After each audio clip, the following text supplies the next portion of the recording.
So here we are. You know, I think, first of all, we came off, this is coming off of our biggest, baddest, dramatic. Yeah, that was pretty bad. Would you call it? I don't want to say, I said meltdown or you stormed off, but that seems. I think it was a meltdown. Was it a meltdown? I think I kind of spiraled a little bit with all the videos I made about you guys after. It was probably my most embarrassing thing on camera, so it's...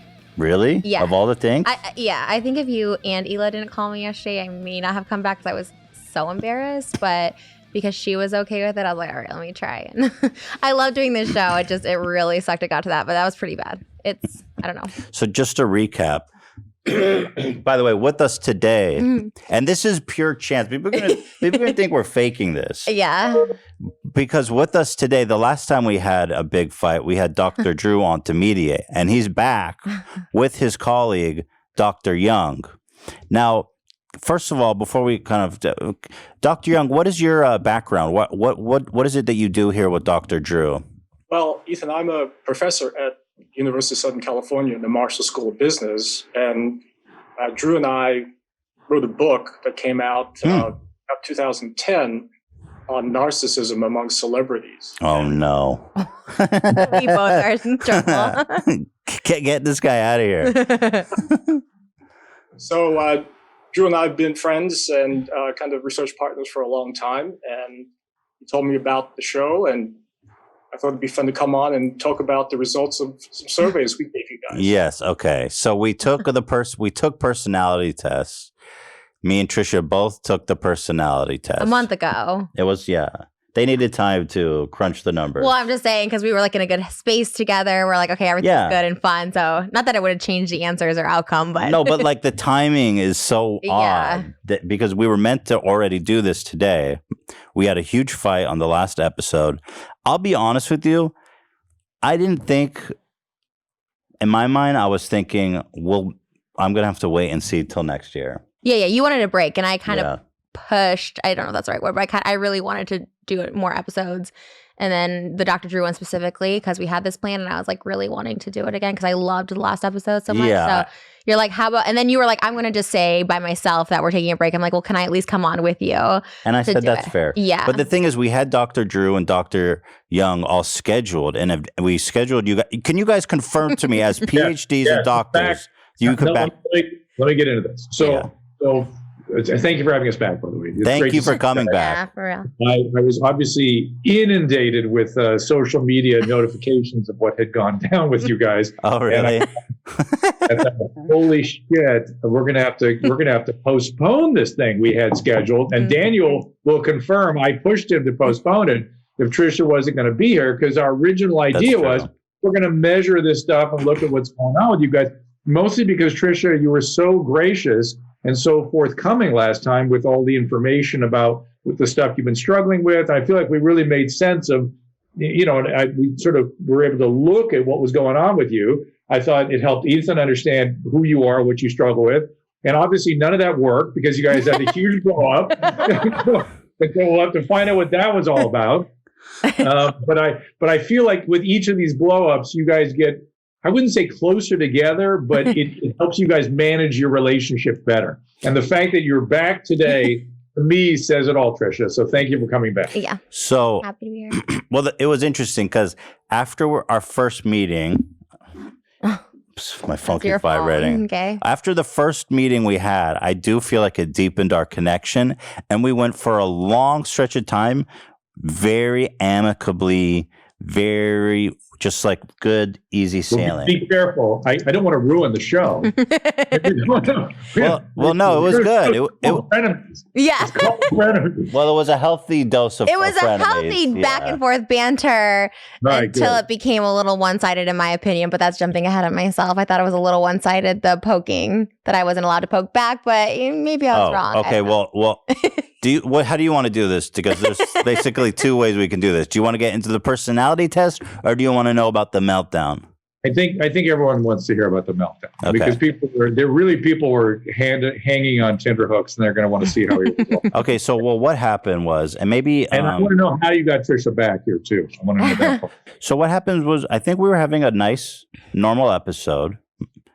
Everything was going great, and then Trisha mentioned something about now this is very complicated. Trisha is dating my wife's brother. Okay. Yep. We knew that last time.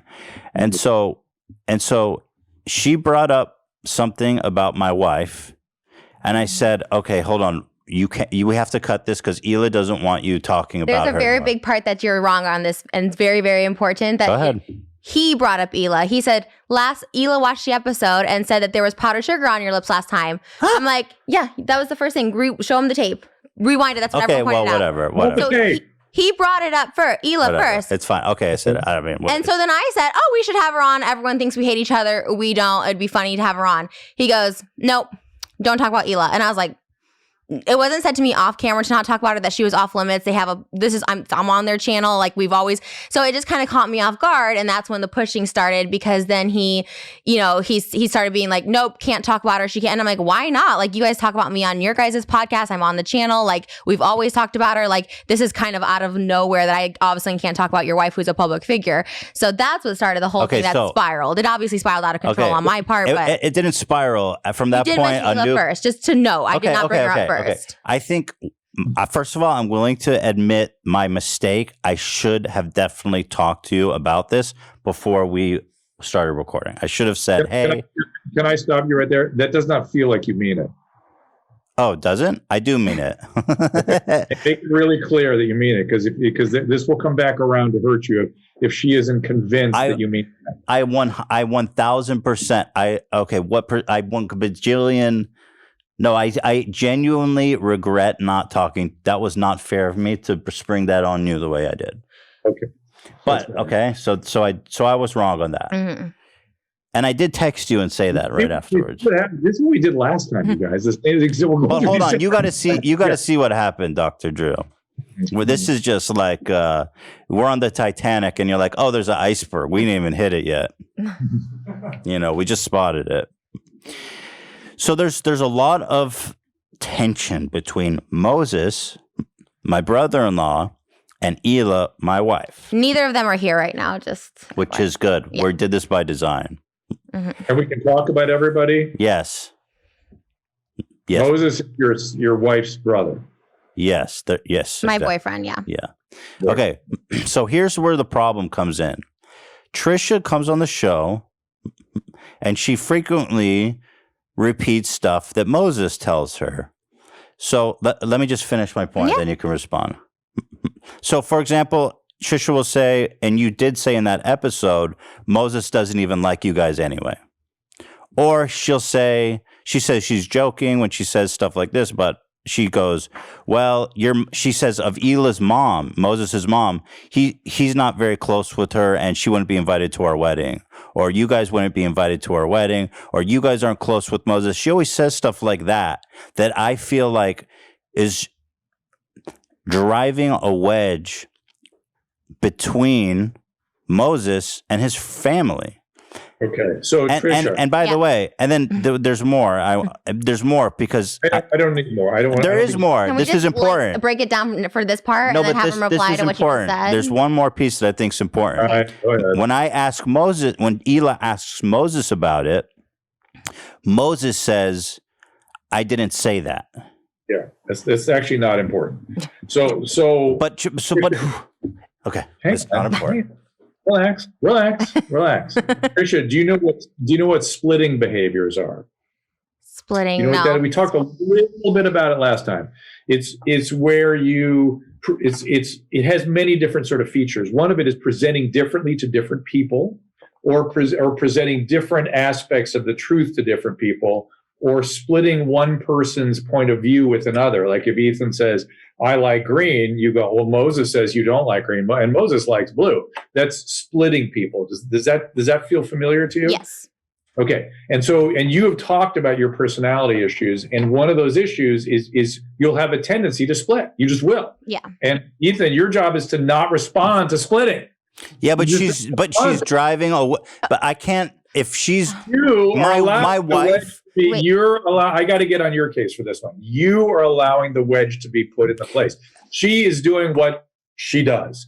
She is doing her splitting thing. And your job is to go, Doctor, how dare you? How dare you? Hila, I'm not the one being split. My wife is being driven apart from her brother and his own family and mom. I know this? No one told me this prior to last week. I thought it was a jabs. Like he jabs me.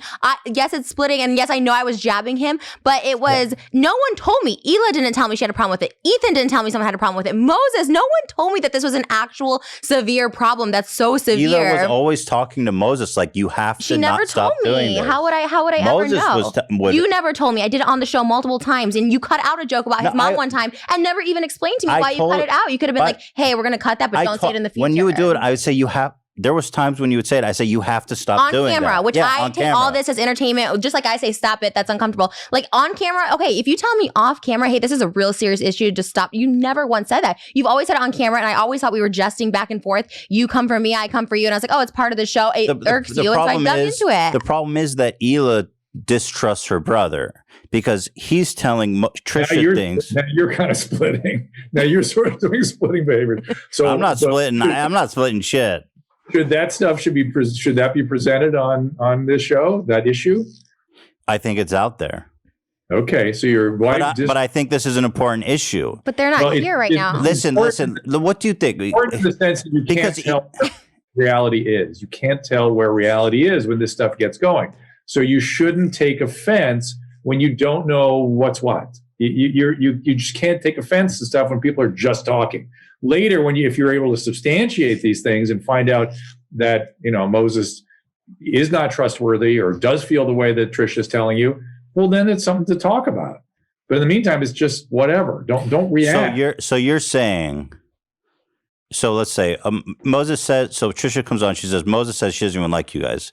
And then Hila says, hey, why do you keep saying this shit to Trisha? She never said that. Hila never told me that. She never said, why do you keep saying this shit? I've never talked to Moses. Hila. To Moses. But not to me. How am I supposed to? Moses does not tell me everything. I did not know this. Okay, yeah, we all agree Hila should have talked to you sooner. And when she did, I feel like you guys... It was totally good. fine. Yeah, as soon as she talked to me, I was like, I am so sorry too. I didn't know it was crossing a line because it was on the show and you're always like, stop it. But like, I always tell you to stop things. And that's like our thing is like, you keep poking on stuff with me and I do it with you. So, well, there's different levels of poking, but no one told me that they were truly uncomfortable with it, that it was like upsetting their lives. I thought it was a jab because very little things bother you. So that was the thing that bothered you. So I kept going with it. I was like, obviously this bothers him. The way you push on me, that stuff that bothers me. Nothing. Honestly, we're going to present to you guys very, very soon the data, right, about personality functioning and what's going on. And I want you to understand when we do that, these should not be used to pass judgment on somebody. Just the way we talked last time, Trish. Remember we talked about just what is, right? It's just these are features that you have, and you had all that trauma and stuff. And so, of course, you're going to have these features. But you have to be able to sort of manage that, Ethan. You have to kind of have to understand where it's coming from and what it is, and sort of. I feel like whatever you throw at me, I can always deal with. The problem that's causing the friction is between Hila and her family as a result of things that Trish is saying. If it were up to me, I would be here every week, and I feel like the things that you say don't really get under my skin. In fact, there's things like the last week when you got really upset, you started attacking my parenting and stuff.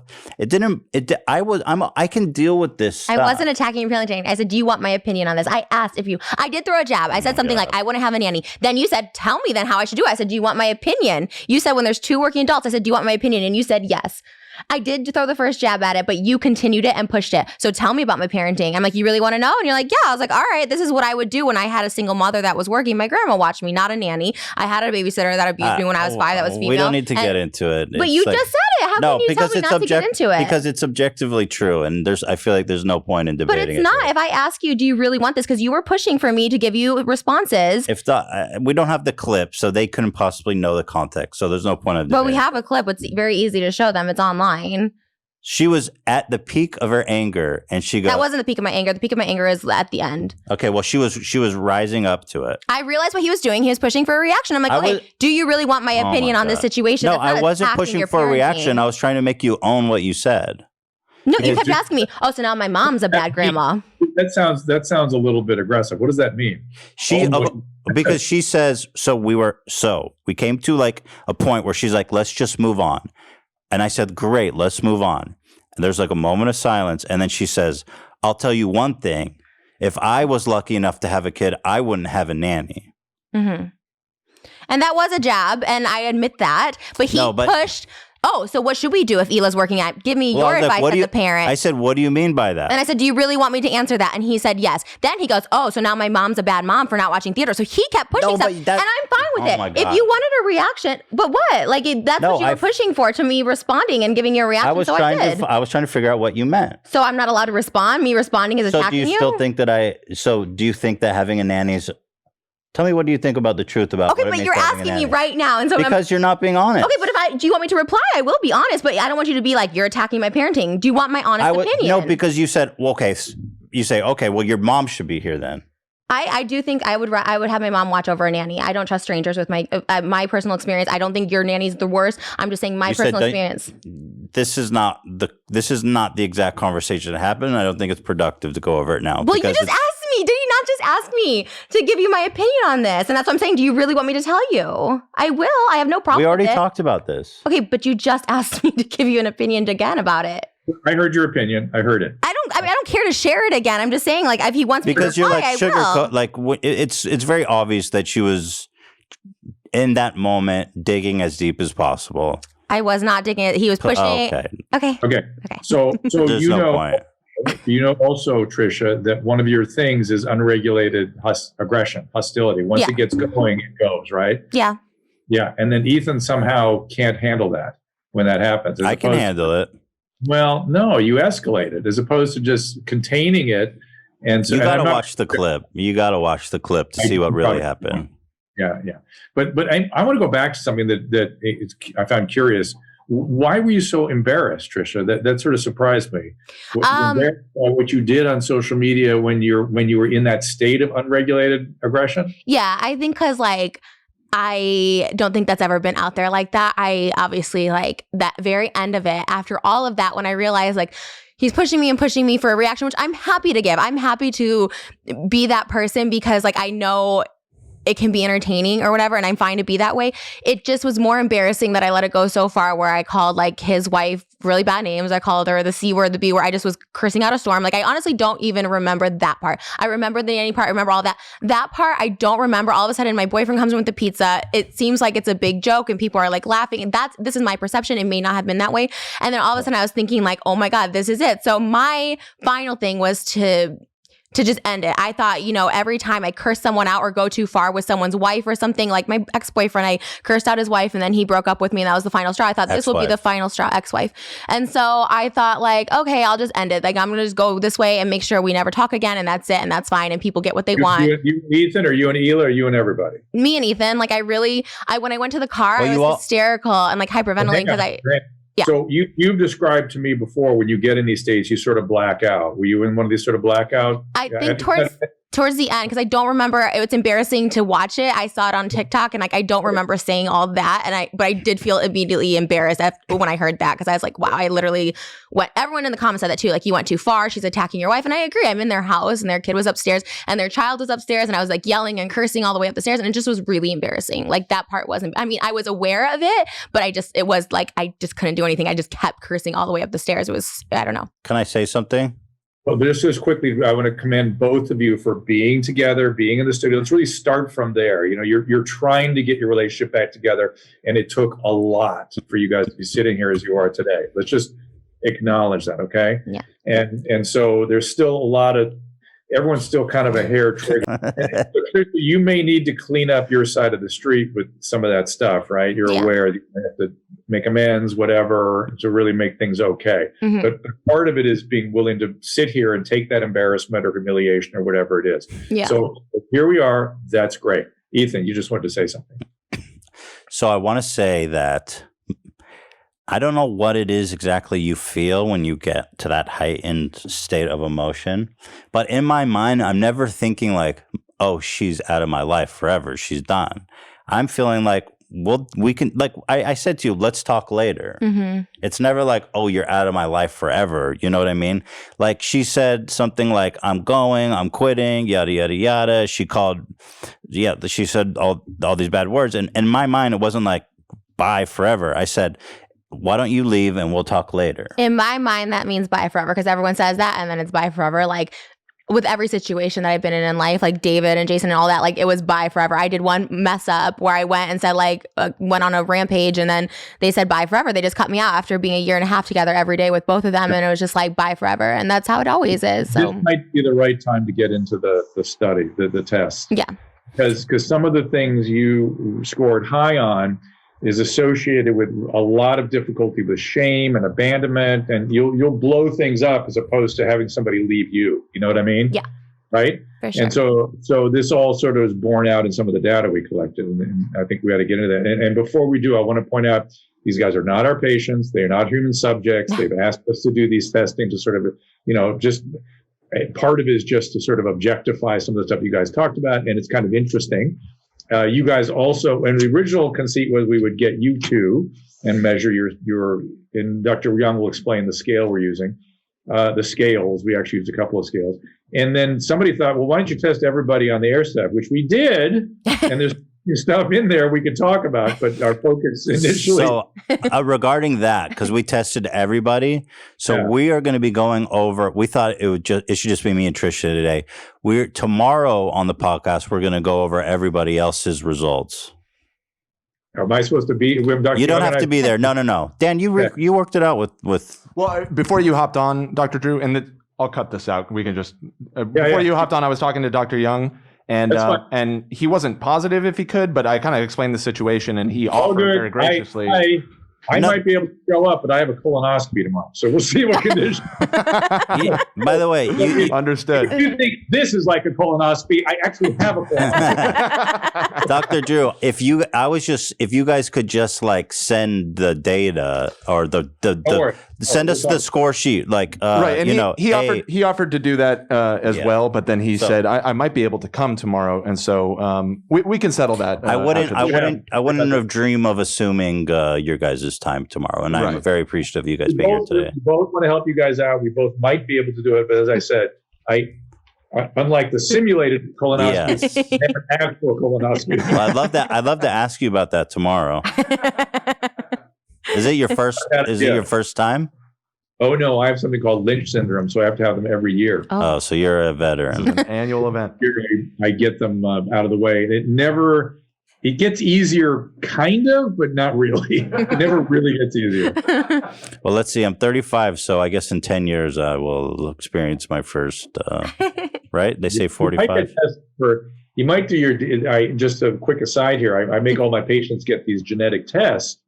You can get them at I'm not involved with this organization, but it's called color.com, just like color green, COLOR.com.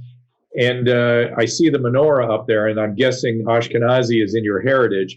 And there's a lot of DNA repair abnormalities in that heritage, and I inherited it. And if you have Lynch syndrome, you might need colonoscopies every year. Like me. Well, Dr. Drew, I'll tell you one thing about myself. I did a DNA test, and I'm 99.3% Ashkenazi Jew. I strongly recommend you to go to color.com and do the spit test. Okay, good idea. Like BRCA genes, right? Well, there are genes like that for other cancers, and Ashkenazis carry a lot of them. So you might check it out. That's a good idea. Thank you. I'll do that. Tricia, anything for you? No, I think I'm good. I mean, I don't know. I'm not good, but just other. Different. Yeah, different. Okay, where were we? We were going to So I'll reset up that, like, so we all took the personality test. That all be on I don't mind all that going on the podcast. Yeah, we can put it all up too. I don't care. All right, fair enough. Yeah, okay. The whole yeah. So where were we? We're gonna try to set you guys. We present your data. Let's present the data. Personality test. So what kind of personality test did we take? Maybe you guys can start by explaining that. Young, it's up to you. Now you're on. Yeah, so guys, we gave you 2 personality tests. One is called the NPI, or the Narcissistic Personality Inventory, and that was 40 questions, 40 pairs of questions where you had to choose A or B, whether you agreed with point A or point B more. And then I was able to sum up your scores on that test and come up with an overall score. But the NPI, the 40 questions, are also broken down into 7 subcategories. And I'll go over those with you in just a minute, because it's very diagnostic. The second test that we gave you is called the Dark Triad. And this is a test that's been around for almost 20 years.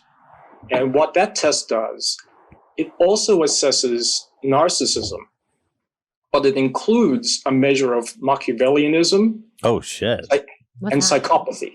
Well, wait, Machiavellism, that seems like, what would be a more, is that like sadism? I mean, what is that? That's like sociopathy? Oh. What is that? No. So the term Machiavellianism comes from a 16th century Italian politician and diplomat called Niccolo Machiavelli. And so he wrote a very famous book in the 16th century called The Prince. And essentially what he did was he advised this prince on how to use guile and cunning to get what he wanted. So the term Machiavellianism is always associated with that book. I always feel I have to defend Machiavelli because he also wrote The Republic. And he felt that the Republic was the best form of government, but he wrote The Prince, in which I advocated for ruthlessness if you have a prince, while you figure out how to set up a republic. So in a political sense, someone who's Machiavellian is someone who is kind of manipulative or cunning, or how would you say? Yeah, that's exactly right. Cunning, engages in self-interest, often lacks emotion, can be duplicitous. These aren't good traits. Can you be narcissistic, but also like an empath, like actually care about people? Like, can you be into yourself and also care about other people, or no? Can I answer that? Yeah. Because it's something that some of the old self-psychology theorists, they called it reverse narcissism, which is that you are so concerned with other people, you're overly concerned with other people because they trigger feelings in you. It's still some people experience themselves first and then other people second. Some people experience other people as a way of experiencing themselves, and some people go back and forth. But if you're so focused on the other that your boundaries aren't able to be maintained, where somebody's having a feeling and you're sort of overtaken by it, your conscious sense of it can be, oh, I'm so attuned to that person. I have a special understanding of them. Really, you don't have a special understanding. It's just your pain that's sort of blending with their pain, and it's hard to tell the difference. We also call that codependency, right? Interesting. And so I have that. I have that in spades. I do, and I had to get a lot of therapy to sort of sort out what was the other person was experiencing versus mine. It's very challenging stuff. It's sort of, and I suspect, Tricia, you get too evoked by other people. Yeah, right? I have a book I read called Codependent No More, because that was literally me to a T last year. I couldn't survive without. So what? Called Codependent No More. But you said you had that to what? Oh, to a T. Last year. Yeah, to every relationship. Like, I cannot function if I don't have someone in my life to manage me, and like to also just have someone. I can't function. I can't function without a boyfriend. And so you have lots of layers to that. You just mentioned another one is you use your intimate partner to help you stay together too, to be glued together, right? Yeah. And that's, again, so that's all, it's all, it's not. Please don't think of these terms, when you use a term like Machiavelli, people automatically go sort of, south on the judgmentalism. These are just, I try not to be judgmental in how you think about these things, right? We all have narcissism to varying degrees. Not me. No, I'm kidding. We'll find out. I'm scared. I'm scared too. Yeah.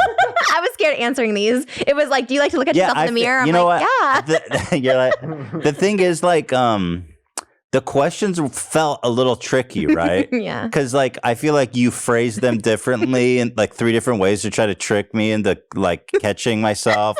So, but I should say this, that Drew and I didn't invent the NPI. This was invented probably close to 50 years ago. Oh, I thought you guys came up with these questions. I was like, wow, they're smart. Oh, no. Oh. No, it's been tested with tens of thousands of people. Oh, okay.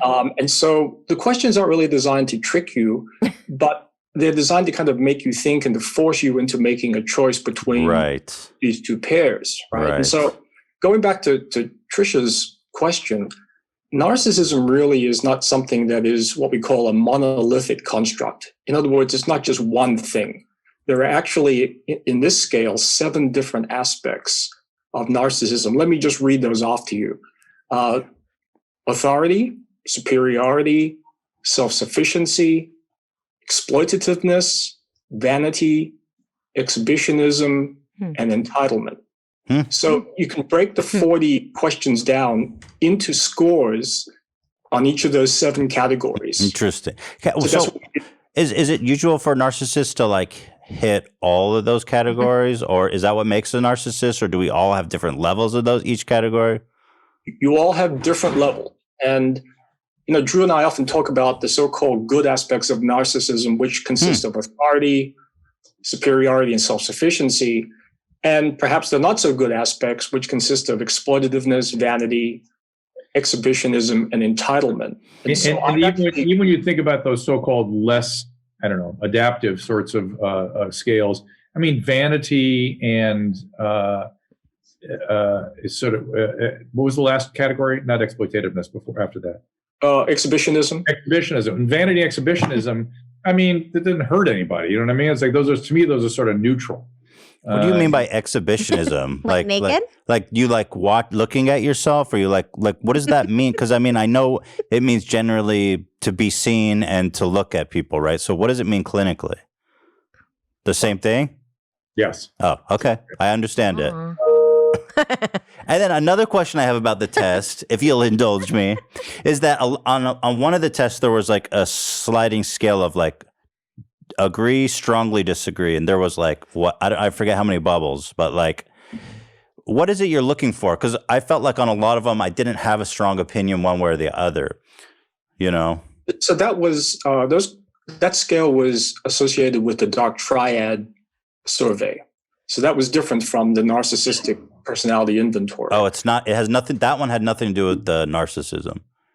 Well, in the Dark Triad, there are these 3 components, and narcissism is also part of the Dark Triad. But why is it called the Dark Triad? It's so spooky.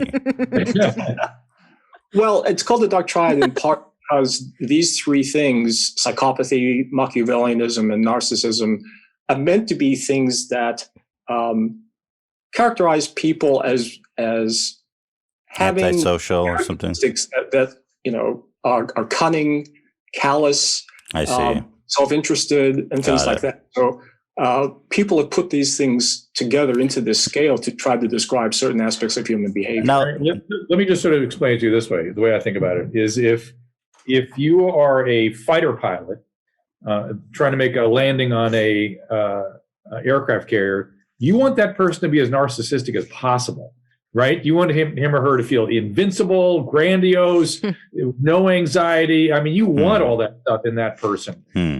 For your intimate partner, the problem is the person that is like that may also have difficulty with empathy and envy. And also in certain states, much like we were talking about with Trisha, when she blacks out, your feelings don't matter in certain states. And she can't appreciate them. She can't even remember that you have feelings. And that's part of the unregulated stuff that happens when you get upset, right? Yeah. Doctor, can we recall the Dark Triad? I feel like it's a little bit judgmental. It is. It has been that way. Maybe we could just call it the these people are fucked up triad or something like that. I think the reason the dark triad comes is because it includes a scale of psychopathy, and psychopathy writ large can be pretty dark. Okay.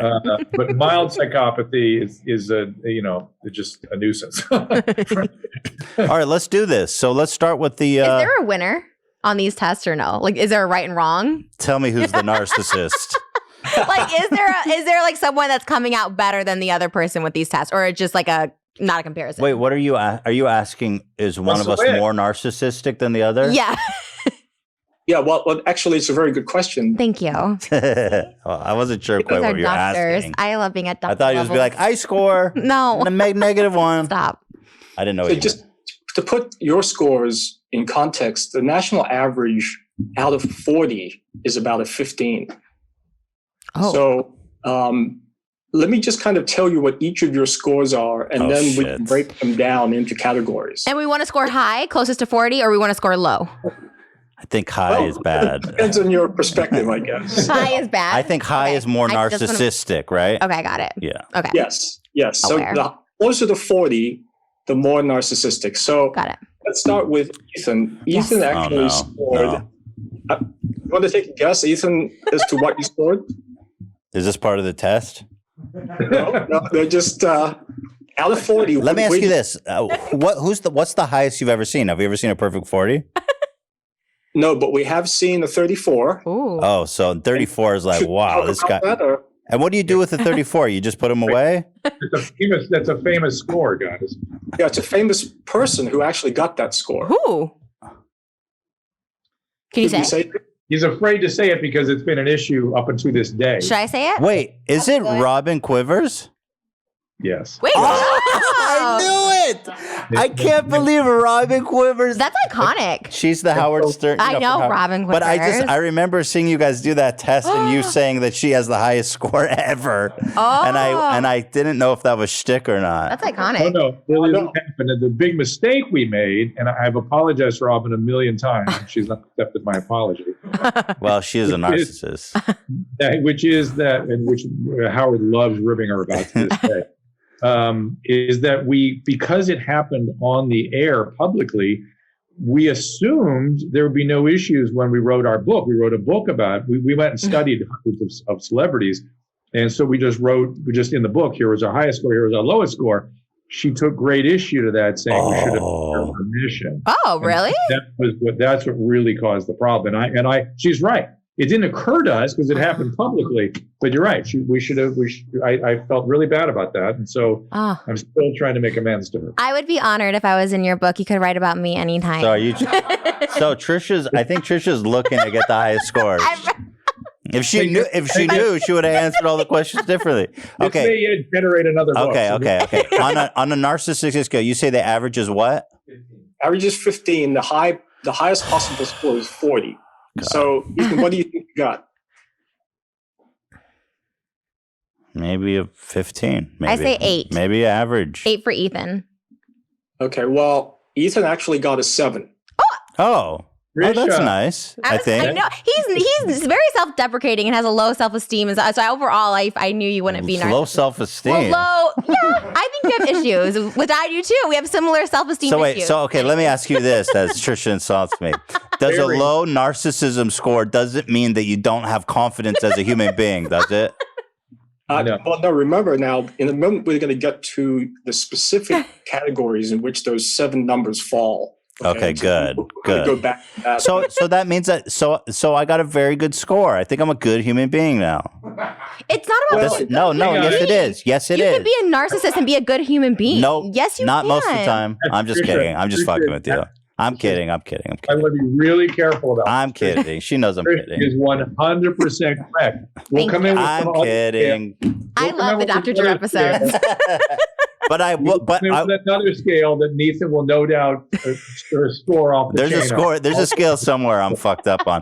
But let me say this. What does it mean? I feel like I'm kind of surprised and I'm kind of happy that my narcissism scale is low. And by the way, let me also say that if your narcissism score is too low, yeah, also associated with sort of not initiating and not being creative and not coming to your own defense and things you need to So be. you're a bitch. You're calling me a bitch, Dr. Drew. Great. Well, I'm wondering, it makes me wonder, you react so quickly and strongly, and it's just my observation to some of the stuff Tricia says. I wonder if this figures into that in some way. Oh, that I think so. She called me a cuck when she stormed out. Your cockholded? She said your wife is a C word, and she said, and you're a cuck. So maybe I am a cuck. A cuck is someone who likes to watch his wife have sex with other men. There you go. Right. Low. Thank you, Tricia. Which, by the way, I am not. I do not. That's not something I'm interested in. Despite I do my think low. he likes to flex his power over me sometimes because he might feel powerless. Powerless in other aspects of your life. Who's a 7 on the narcissism scale? Exactly. So you want to flex the power over me because you don't have power in A other 7 on the aspects of your life. narcissism scale wouldn't do that. You see a weak and you see someone that's hated on the internet and you assert your power over me. But that's Whatever. 7. What's yours? 10 billion. Next. Listen to Dr. Young now. Here we go. So, Tricia, let's do the same with you. Okay. Out of national average 15, highest possible is 40. Where do you think you stand? I would like to say I'm right in the middle at like 20 because I don't think I should lead the world, but I do like to look at myself naked. So I would say I'm a nice 20. Let me guess before you say. So Robin Quivers comes in at 35, you said? 34. See, it's interesting that the top uppermost scale isn't really reached. 40. Yeah, 40. That's like you'd have to be like so you think you're a 20, average is 15. I think you're higher than 20.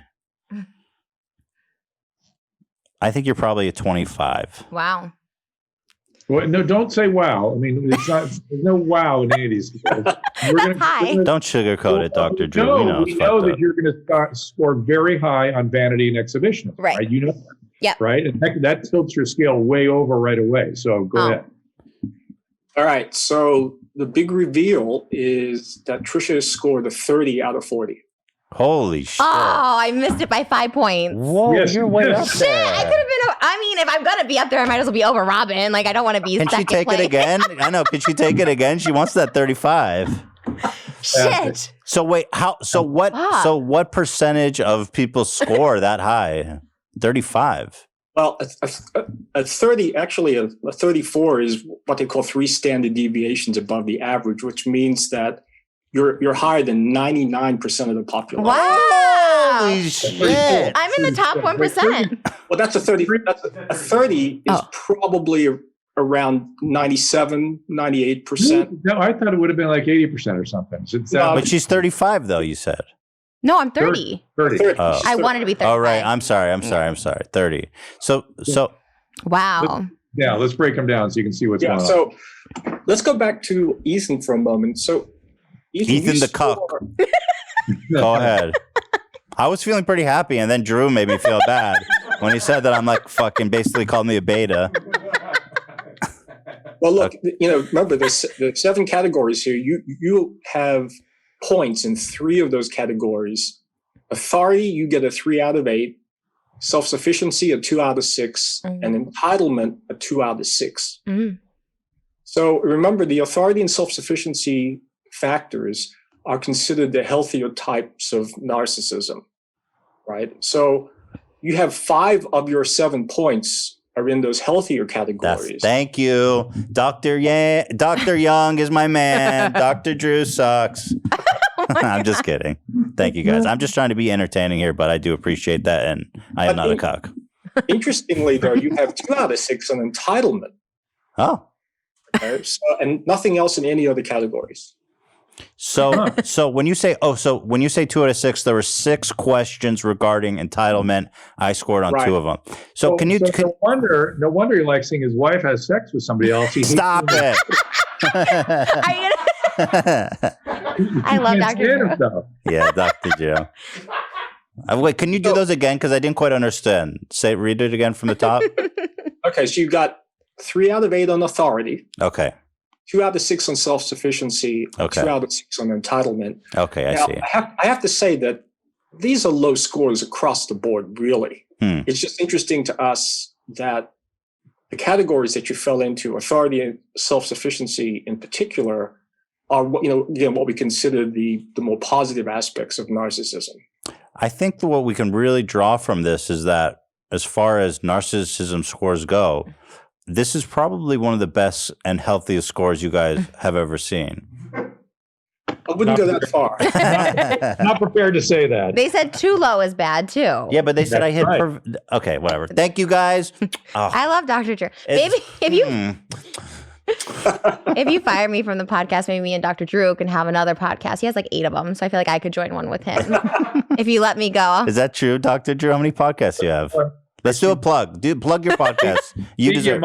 Speaking of Machiavellianism, she's uncovered my evil plan. Yeah. Dr. Drew understands me. See, I just want someone to understand me, and this is why it's so nice. Do you know how boring that show will be? It's just you at therapy. No, we did a podcast together. It was very entertaining. Me, Adam, Dr. Drew. How boring would it be, Dr. Drew? Go ahead. It would be because I actually do very well with people with Trisha's profiles. I've actually sort of treated a lot. Oh, so you are you are receptive. Yes. But it would be boring because it would just be me sort of holding things together. And that gets boring. That's what I need. Then I can be, because I felt vulnerable. Yeah, but Dr. Drew, as a you said you have an issue with codependency. So and that's where that comes in, right? So I would be unable to put the show ahead of Trisha's needs, right? We have problems. I need that though. No, well, you know what? Would put the show. Do me a favor. Ahead of the show. Do me a favor and go make a show with Dr. Drew. I just appreciate someone putting my needs before a show. Can I want to before I do want to continue on. Yes. But by the end of this, I do want to complain to you, Dr. Drew, and maybe you can set her straight about this issue that keeps coming up about money. She's always complaining about money. Okay, I'm not complaining about it. No, because I don't want to hear about it anymore. I'm not complaining about it. We'll talk about it after. I make a point. This. Okay. So let's continue. Sorry for the side note. Trisha, let's break down your 30 points. Mm-hmm. Remember, the national average is 15. Thank Just you. remind you. Thank you. You got a 6 out of 8 on authority. 5 out of 6 on self-sufficiency. What was it? Self-sufficiency. Was what number? 5 out of 6. 5 out of 6. I'll take it. That's good. Yeah, I'm very self-sufficient. Yeah, that one's good. Yes. And then 3 out of 6 on entitlement. Yeah. 6 out of 7 on exhibition.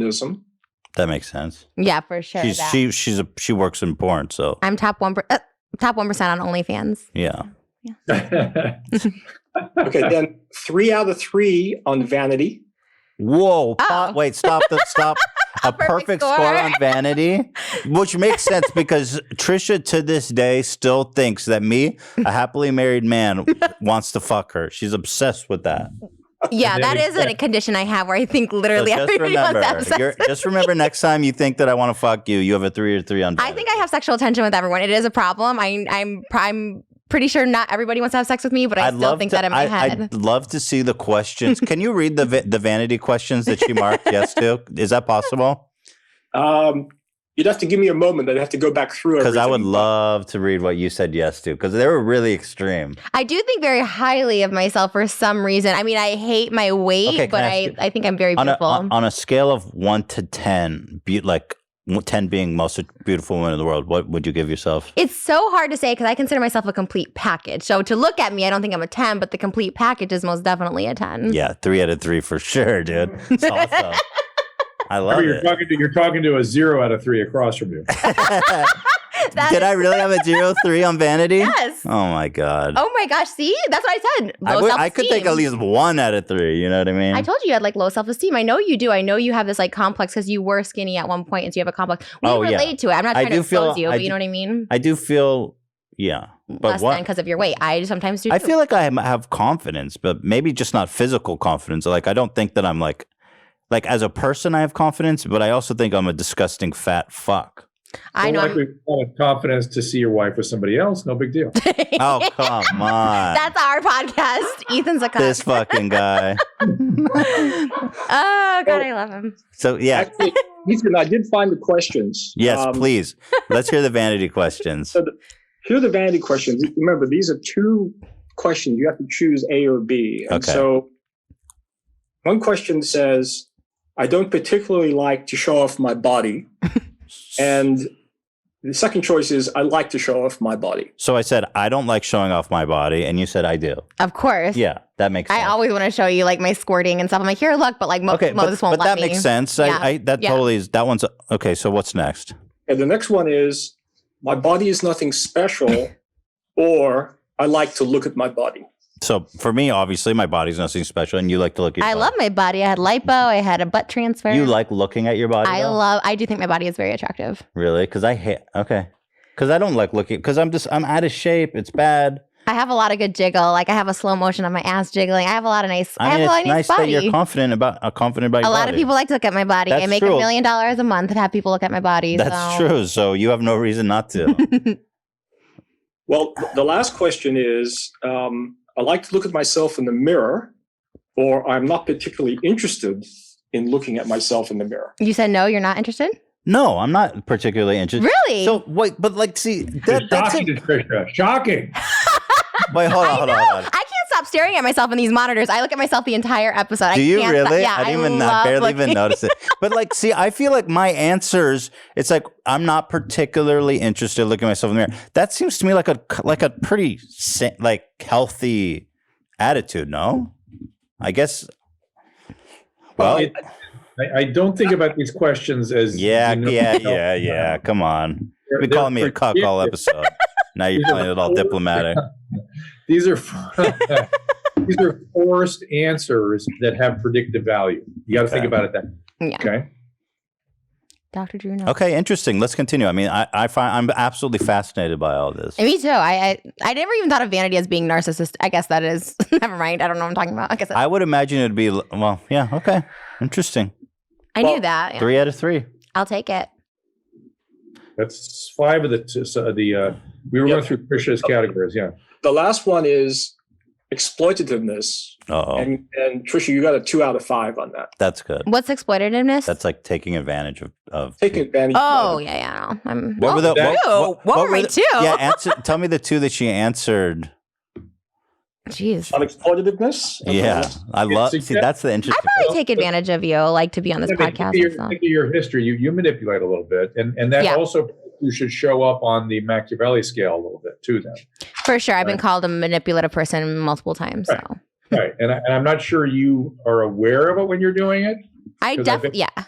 I bet you feel bad about it when it's called into consciousness, but it's some defensive strategy you have. Yeah, I don't ever know when I'm doing it. I will still to this day, like I'm not manipulative, but people keep saying it. So I'm like, maybe I am, but I honestly don't intentionally try to be. I try and be as authentic as I can so people don't think that about me. But Well, authenticity is not manipulative. You know what I mean? right.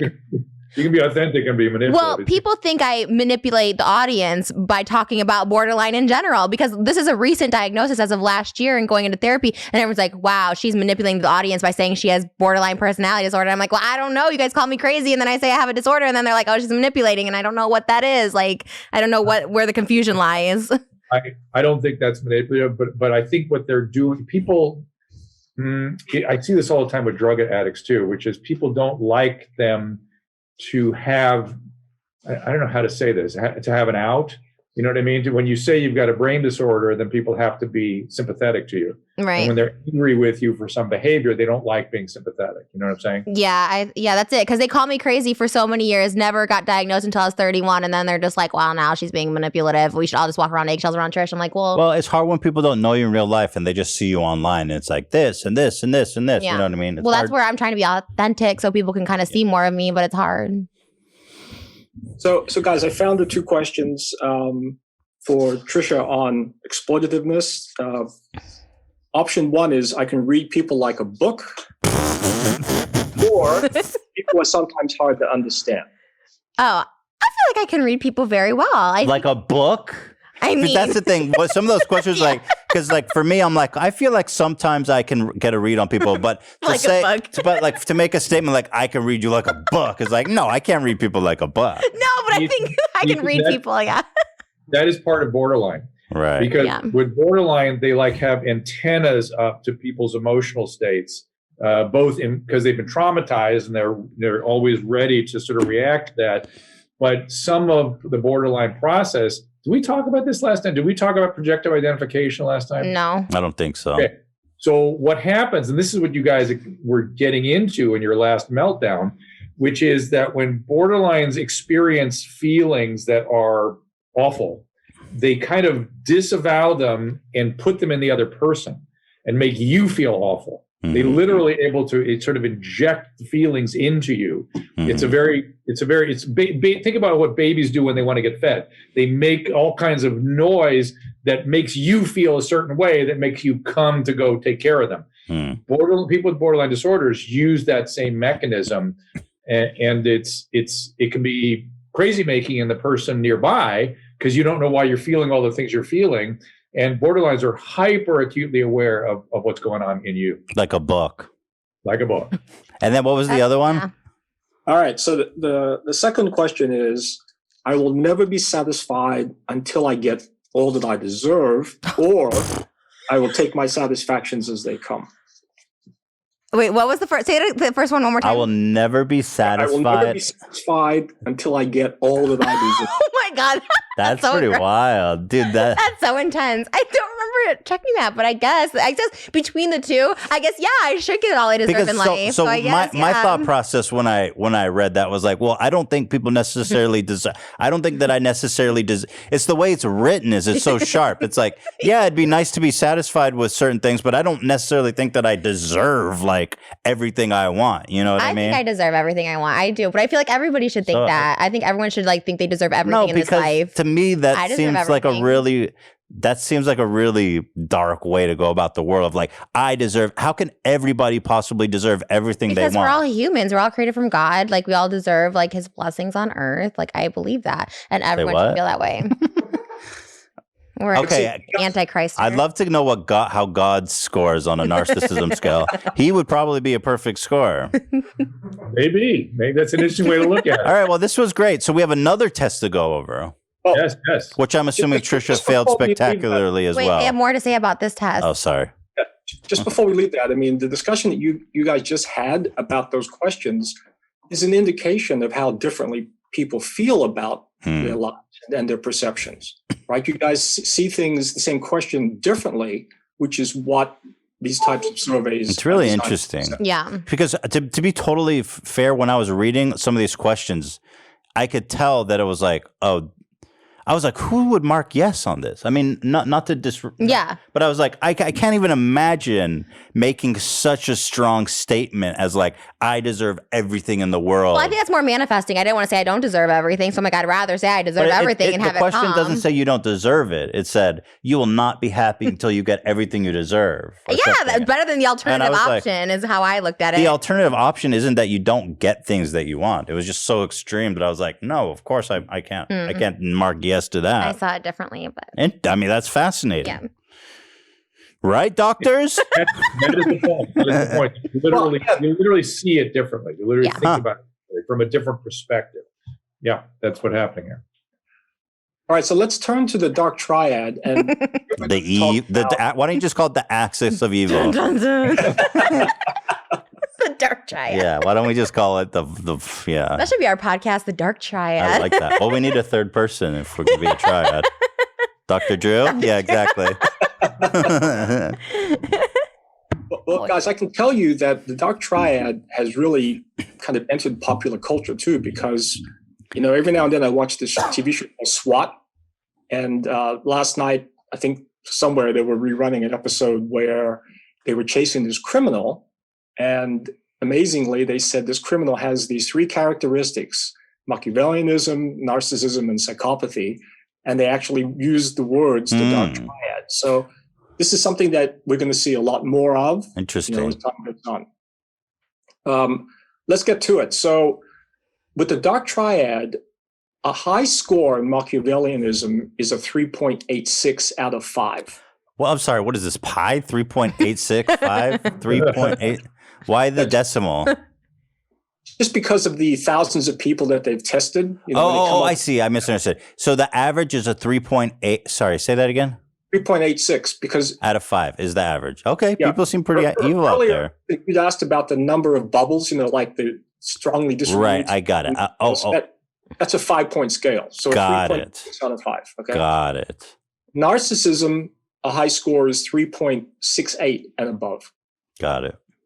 And then psychopathy is a 3.4 and above. And psychopathy is sociopathy, I'm assuming. People define, again, this is a debatable point, and people get very theoretical about this. I make a distinction between sociopathy and psychopathy.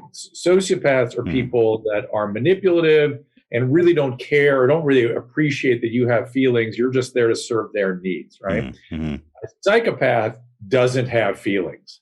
So I think they're really kind of assessing in this scale sort of people's ability to appreciate emotions. I think that's what they're talking about. Are there any good psychopaths?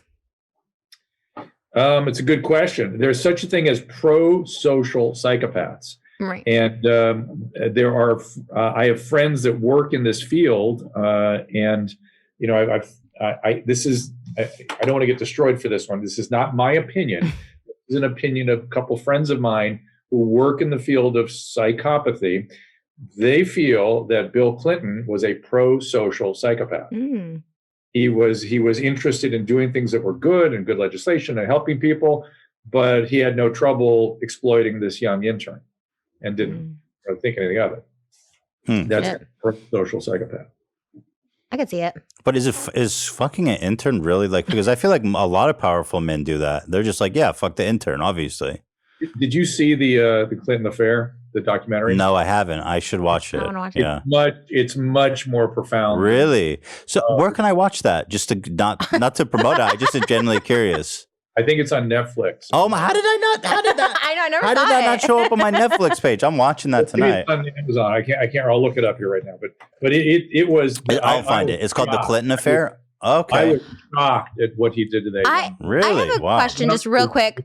For years, it really was something else. When wow. I was younger, I envied Monica Lewinsky. I thought, oh, she's getting all this fame for fucking the president. I wanted to be her so bad. I thought she was lucky. What is that? Because Good even question. I wanted to be with Michael Jackson. I wanted to be with Jerry Lee Lewis. All these people who dated minors and stuff. And then the intern, I was she's so famous, she had to fuck the president. I want to be at this level where SNL is parodying me. What is that? Because I still obviously I know it's wrong and gross now, but I still was I romanticized that. I thought that was so cool. I was I wish that was me. I still wish it could be me with the president, Interesting. A couple things. I mean, that's sort of Machiavellianism, right? Anything to get the job done is sort of Machiavellianism. And then that one question you answered where, I'll do anything to get all my needs met or whatever that was, that's kind of that, isn't it? You want the fame, and you saw that they achieved it easily. Oh, I was that's all you have to do to be famous? Was suck the president's dick? I want, that was and she was sexual. The president wanted her, and I was oh, I want that. The president wants to fuck you. That's so cool. I thought that was an honor. Huh.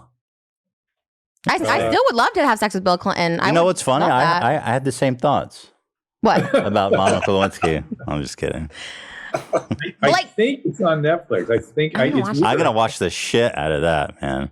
It's a great documentary. It was. The scales fell from my eyes. Boy, it was. I'm super interested. I wonder what it means about Hillary too, because she stayed with him. She knows what the kind of guy he is. I mean, it's very. It is very. House of Cards, right? You should be aware of this, Tricia. People with borderline disorders tend to be very attracted to sociopaths. Oh, I know that. Sociopaths to them. So it's just whenever. Why is that? Well, nobody really knows that I know of, but whenever we would get a sociopath and a borderline on a drug unit together, we'd have to go to great lengths to keep them apart and prevent them from having sex. Huh? Because it would I believe it. I wonder if it's because the sociopath knows how to manipulate them and has no qualms doing it. Maybe, and the borderline sort of believes it. You know what I mean, and wants to go with it, and they're very entertaining and makes them feel good. Oh, yeah. I've never broken up with a boyfriend. They've always dumped me. I've never broken up with someone. True story. Yeah. I just don't want to lose anybody. I'm just you know what? Just stay. Even if they cheat, give me STDs, I'm whatever. It's STDs? Fine. Yeah. I mean, I definitely stay with people on that. Yeah. What's that trauma bonds bro, you? Let me see your hand. the tone of your hand. Oh my god. Versus your face. I'm a little tan in the face. Okay, it doesn't matter. Let's go. I just have jabs at me. Yeah, it's totally fine. I know. It's the minute I say one thing about him, it's that's crossing not the what line. happened. It's not even what we're talking about. I just noticed. Do I say, oh, you have baby hands, put it next to your face, your huge head with your baby hands? No, I don't say that because that's rude. It's just makeup. I don't have baby hands. Put it next to your face. It's on Amazon Prime. Amazon Prime. Everybody. All right, Amazon Prime. Let's move on. Okay. Some people have accused Trisha of being a blackfish. You know what that is? That's not. It's someone who tries to look black, who's white. Okay, well, Thoughts? I am 18% we have, Moroccan. We have so. 2 doctors here. All What right. do you make about blackfishing? I'd never heard of it. No comment. Yeah. Exactly. Okay, let's continue. Because it's stupid. Poor Dr. Young is in way over his head. I at least knew what I was getting into. Yeah. Willingly came back. All right. So, looking at the Dark Triad, let's just go through Ethan's scores. On Machiavellianism, you got a 2.33. And remember, a high score is 3.86. So you're below that level, quite significant. So wait, a 3.8 is, I thought you said that was the average or that's the high? That's considered high. And what's average? They don't really report Oh, the average, but anything above 3.86 is considered a high number. And you're a 2.33. Below average yet again. So, okay, nice. I mean, that's good. I feel happy about that. On narcissism, you're a 2.44, and remember the high score was 3.68. So you're below on narcissism. Feel great about that too. And then Now, is that consistent with my previous narcissism score? Because it seems higher. No. It's consistent. I think it's consistent. The scales are a little bit different. Mm-hmm. You're a little bit higher in narcissism on this scale than you are on the other one, but not significantly so. I see. And then on psychopathy, you're a 1.77. Dude, I'm like the least psychopath. 3.4. So what does that mean about me as a person, doctors, if you would analyze me based on that? Do we Well, have to cover this again? You want to call me a cuck again, Dr. Drew? It's not what I brought you here. Bring it up again. Just tell me I'm a great person. Perfect. Okay, I'm kidding. I'm just kidding. I think it really look, we means- all know Trisha's the shit show here, so Well, first of all, thank you. I like being the titles and the headlines. Like, I like the attention for sure. yeah, then But I why do you think complain about it? Maybe this test is saying, like, maybe Why do you complain Be a to little me? more. Why do you complain about to what? me? I say I love doing the show. I'm the one that pushed No, to not quit you the all, show. you text me. You go, stop putting me in the headlines. Stop putting me in the highlights. Because he wanted to continue the show without me today to get the revenue on this without me. I said, let me be on it It's not together. at all about revenue. It's about. It is you saying Trisha. Wait, I wasn't going to do it without you. Yes, you said you were. Anyways, you said you were going to do the show without me by No. saying we talked. No, and I that wasn't we're- going to do the show without you. I was just going to explain what happened. By using me in the title. He says, Ethan talks to Trisha. I said, don't use my name in the title if you don't need it, because that's like, I'm not getting the monetary value off our drama. Okay, whatever. Okay, well, anyways, that's all Well, I you're said. the narcissist. But You're the dark triad over here. I'm just kidding. The doctor's like, don't do that. I'm just kidding. Thank you. Honestly, we can only do the show with them. I feel safe with them here. They actually know what they're talking about. You just honestly go Look, off at me for I'm no the one. reason. Look, you feel safe with them. I don't know what's their score on the dark triad. I'm low. Well, I'm too scared of you for being too low on the dark triad. Like, why aren't you a little something? So okay, a like little life in you. a little life in me. Does it mean that I'm lifeless? That I'm low on the dark triad? No, but I worry about you coming to your own defense and being able to. Really? I wonder about good boundaries, which is again why I think Trisha gets you going. Gets Dan. Dan, you know me. You know me fairly well at this point. What do you think about the narcissism and the dark triad low scores? I think that it tracks. I would say the only one that surprises me a little bit is what was it? Was it the Machiavellian that he was like a 1 point something on? That was a psychopathy. Oh, psychopathy. Okay, because you can be pretty cunning when it comes to you're a shrewd. Well, no, you're a shrewd businessman, and you make smart moves. And He's not really. When I address the highlights, he goes, I have no control over the highlights. I'm like, it's your channel and your employees. You have all the control over the highlights. What are you talking about? but I guess Machiavellian really means. Well, hold on. Those are two different things, right? It means Wait. it's more manipulative and because to me, when I do something, it's not like I feel like I'm not being deceptive. Like making good decisions about business or relationships. I feel that honesty is a large part of of how I maneuver myself in business and in relationships, but like when you say psychopathy, that again, just to clarify, that's marked by a lack of emotion. Is that what that means? Or what? If you're way up on that scale, it's A lack of difficult. emotion. Okay, I So see. you have emotions. You're like a human, which is good. I'm human. Yeah. I'm very human. I'm extremely human. But Ethan, I think overall, if you have a low score in the dark triad, basically we're saying that, you tend to not be a manipulative person. You're not particularly callous. You're not particularly selfish. Right. Those are the kind of things that a low score would indicate. Right. Mhm. I think it's good to have a low score on this one. So let's talk about. I agree. Trisha. I feel happy about that. Yeah. Thank you, guys. All right. Well, Can't that's both be narcissists on Yeah, this that would be a show. that's nice to know. So Trisha, on Machiavellianism, you got a 2.67, and remember the high is 3. Oh, Seems good. Yeah. 0.86. So again, you're relatively low in Machiavellianism. Nice. On narcissism, you got a 3.55. Oh.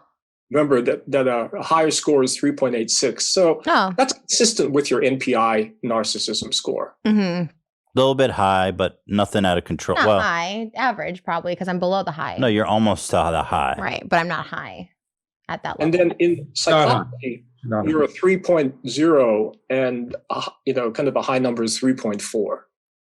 So she's fine. Yeah. which I'm is fine. So, like, if I could summarize, she's not a saint like me, but she's like a plebeian. I'm not more a of psychopath. I'm not fucking my Yeah. intern. No. No, you're not a psychopath. But even that score kind of surprised me because I think you're hyper emotional, right? Yeah. Yeah. I didn't understand that score. It didn't fit for me for you. Right. I feel like I am. Because that means you have no emotion. Psychopaths have no emotion, right? So the high, that is weird. You're sort of hyper emotional. I wonder if that's I don't know. Can we hear some of the questions she tracked on, or that she rated low on? Let's revisit. Yeah.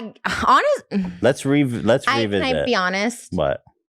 I don't know if I Okay. should say this. So of course now say it. You got tired of the test? Yeah. I don't know if I can mix the two. I had a Xanax and then I took a Percocet. Does that affect the outcome? Guys, well, That- if that- you're that does if you're affect- taking a test about the intensity of your I've got emotions and you're anxiety. all fucked up on Xanax, I had yeah. anxiety about the test and I couldn't download it. But then So- I had back pain, so I took the Percocet. Oh my god. I Two did not things. drink alcohol on it. Very important thing. What does that mean? Two very important things. So that's good because that explains perhaps why the psychopathy test didn't make sense to me. And the drugs absolutely will adulterate the test. Absolutely. So Yeah, because you're that's feeling good. way more And sedated. it was on the second test because it was too many like strong disagree and I was getting them all confused. I was like, this is Yep. too many boxes. Yep, I think that explains why that Okay. one I was like, no, it didn't make sense. But number two, do not ever take opiates and benzodiazepines together. That's how people die. Uh-oh. Those are terrible together. Terrible, terrible, terrible. You can take your Percocet or you can take your Xanax, but do not take both together. For all those celebrity deaths you've seen, always that combination. Really? I thought Okay. it was alcohol and like painkillers or No, Xanax. No, but nothing like opiate and benzo. Look at Oh France. wow. Xanax, fentanyl. Be careful, Fentanyl Trisha. didn't kill, but you throw the Xanax on, boom, stops breathing. Okay, how far apart can you take them? 4 hours opiate. I think it was like an hour apart for real. Not good. That's not good. Doctors prescribe that shit all the time like that, and it drives me crazy. So I what have a prescription for both. But You have a don't take them Percocet? together, please. I have a Don't- Percocet prescription. for what's your pain? I was in a car accident How long ago? a while ago, but I have chronic back pain from it. That seems like a bad doctor to prescribe Percocet for so long, right, Dr. Drew? It's not a great idea. Yeah, It's not no. a great- Well, that's But- why I get the surgeries, plastic surgeries. They'll prescribe you Percocets. That's too. why you get Well, it's the not why I plastic get surgery? them, but I get them from the surgeries. Holy The shit. thing people do is they get Michael Jackson, I'm convinced, was getting plastic surgeries to get the opiates. Really? I've seen that many times. Whoa. And it's just sort of an added bonus to the surgeries. Oh my goodness. Yeah. But you would think Michael Jackson of all people could get anything he wanted. He wouldn't have He ended up, obviously he did. It's Yeah. hard to get them Well, illegally. Michael Jackson eventually succumbed to some like I forget what it was that killed him, but it was some extraordinarily strong propofol, which is I'd never heard of it administered outside of a hospital. When I heard propofol killed him, it was a shocking. Well, like I said, it was just for this last part of the test because the first part I did a different day, and this was the last. Well, as somebody who has a perfect score in the dark triad, I'm worried, and I want you to please not mix. It was one time. It was one time. Well, I've done it. Be honest, it's not one time. Okay, but one time that it counted where it matters where I'm bringing it up. Let me bring up something that maybe you guys can address. I know that you romanticize people who die young and their legacy. I do love that, and I would like to die young. This is not good. So I don't want to die. Oh my God, please don't 5150 me. I don't want to die. No, I know you're not suicidal, but you no, I know that happened to me 3 times. No, but I know you romanticize. I romanticize it, and you're also obsessed with your legacy. Yeah, I do think dying young, you become more famous and more notorious. People will miss me more when I'm dead. They'll be like, she was an icon, even though now they're like, but don't you see this as a problem? She's taking Percocet, she's taking Xanax, she's obsessed. One. Okay, I don't think you're a drug addict, but I'm just saying I smell trouble. It's the exact same thing as being jealous of Monica Lewinsky. It's the exact same thing. Yeah. Because I'm jealous of somebody that gets extraordinary fame by sometimes horrible means, and so what's his name from The Doors? He's forever an icon because he died at 28. Right. Jim Morrison. Jim Morrison, yeah, it's a jealousy, and be careful. Jealousy and envy for narcissists, people with narcissistic features, can really be a problem. So you have to envy is a very problematic feeling. Be careful. It was more like when Anna Nicole was alive, everyone was like making fun of her and laughing at her, and then when she died, it's like, oh, she had such a sad life, and then there was like empathy for her, and I was like, well, that's me. Like, and Marilyn Monroe, she had schizophrenia right before she died, but everyone tried to like make fun of her and shit, and then when she died, like, well, she was like a paranoid schizophrenia. So you think that the only way you'll ever be understood is by dying early? That's the only way I'll get anyone on my side. Like, that's everyone not true. A lot of people are. No, now even people who advocate so much for mental health is like, oh, like that's too far. Oh, she needs to get it under control. When that's the whole point is I can't get it under control. Like, it's so hard. No, for but me. people do support you. You're wrong to think that's so not true. Why do you think I made all those videos? All the comments on the last one, which you knew, were all against me. They were all just like, how could Ethan let her do that and like all that shit. I mean, I don't know how to convince you, but you have a lot of supporters, especially since we've been doing the show together. I don't want to die. Do not 5150 me. I'm not trying to kill myself. I know you don't want to die. I love myself. I'm a narcissist. I know you don't want to die. I'm just saying the fact that you romanticize I wouldn't mind. I'll just say that way. Like, if it happens, I don't mind when my time is coming. I'm a Catholic. I don't believe in suicide. I believe I need to get to heaven. Like, I'm also Jewish too, but Catholic. She's not Jewish. I'm converting. Not that I care, but she's not. Okay, well, I'm on my way to convert. My boyfriend's an Israeli Jew. You don't have you wouldn't even make it 100th of way through Jewish conversion. Those motherfuckers, they don't fuck around. It's not like, dunk, you're Jewish. Okay. Like the Christians go, dunk your ass, you're Christian now. It's not like that. Anyways, I don't really mix on. Honestly, I didn't know you weren't supposed to be completely clear. Well, even when I got my stomach pumped one time, and they never told me that. They weren't like, don't mix the two. They said, just don't do it with alcohol. So like, no one ever told me don't mix a painkiller with I'm sure they didn't. That drives me crazy that people give both those medicines together and don't give you a warning. So the problem is, if we do not want you to die, we do care about you. We do not want you to die. I don't want you. I don't want to die. And by the way, you are having, I think, a deeper impact by getting your conditions treated and then talking about them dying. Yes. Right? It just becomes this weird sort of mythological thing. You're being very realistic and forthcoming about what are relatively common conditions. Cosign. You have cultivated all the love and hate in the world, right? You've done it. That's been your thing for a long time. So it's going to take a while for that to settle down. Yeah. Hopefully. What is it about? So if you take the opioids and the benzos, it slows your heart rate. That's the problem, and your heart is just like, I'm done. I can't beat anymore. No, it's the opiates suppress your respiratory center. Oh, you stop breathing. And when you put the benzo on top of it, it really puts rocket fuel on that, and you just stop breathing. Oh shit. Oh my gosh. I'm scared because like everyone noticed like my neck, and then I went to go get my thing checked out on my neck, and they sent me to an EKG. Oh yeah, because someone said you. And I had shortness of breath, but I don't have COVID. Oh my god, what if I'm dying? What happened? Well, no, you're not unless you're on a bunch of drugs. He's saying you have to be super high and then you stop breathing. Oh yeah, no. It's like you black out. What do they see in your neck? Yeah, someone saw something on your neck. You remember you told me. Yeah. He's the one that pointed it out. So I went to a entomologist. I don't know, someone who specializes in neck, and I have like this goiter thing, and I got the blood work. I got like a scan, and then they sent me to a cardiologist, and I was like, "What?" I know. It was all last week. It was very intense. There was comments saying Trisha has something on her neck. She should get it checked I don't know out. if you can see. I mean, it's hard to see now. I actually don't see it even. He felt it. I went on Friday to a guy. How did they see that? He looked like Gene Wilder. I don't know. I couldn't see it either. Now I'm scared about it. I was like, what the hell? Why the fuck? Did you have one? What? Was it your thyroid?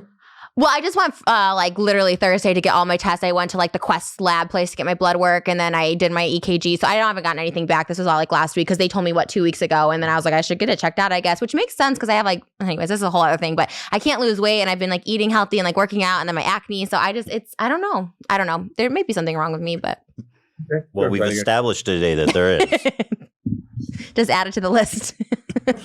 Well, so you guys said, just a sneak peek, Trisha gets so mad when I do this, watch. What? So just Watch. as a sneak... You see, you're trying to trigger me. Trisha gets so mad. Watch this. No, because I know that you will, because when I'm not talking about you, you get upset. No, that is not true. Just watch. You're going to get mad when I talk about this. Teddy Fresh? No. Okay. But good call. Okay.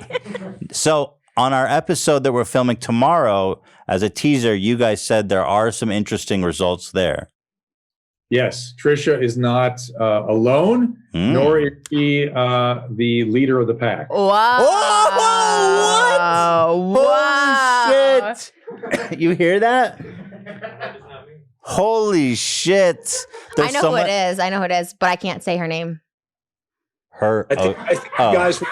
You can guess. I mean, you can guess. You think it's Hila? I think it's she who must not be named. You can say her name. I'm scared to say it.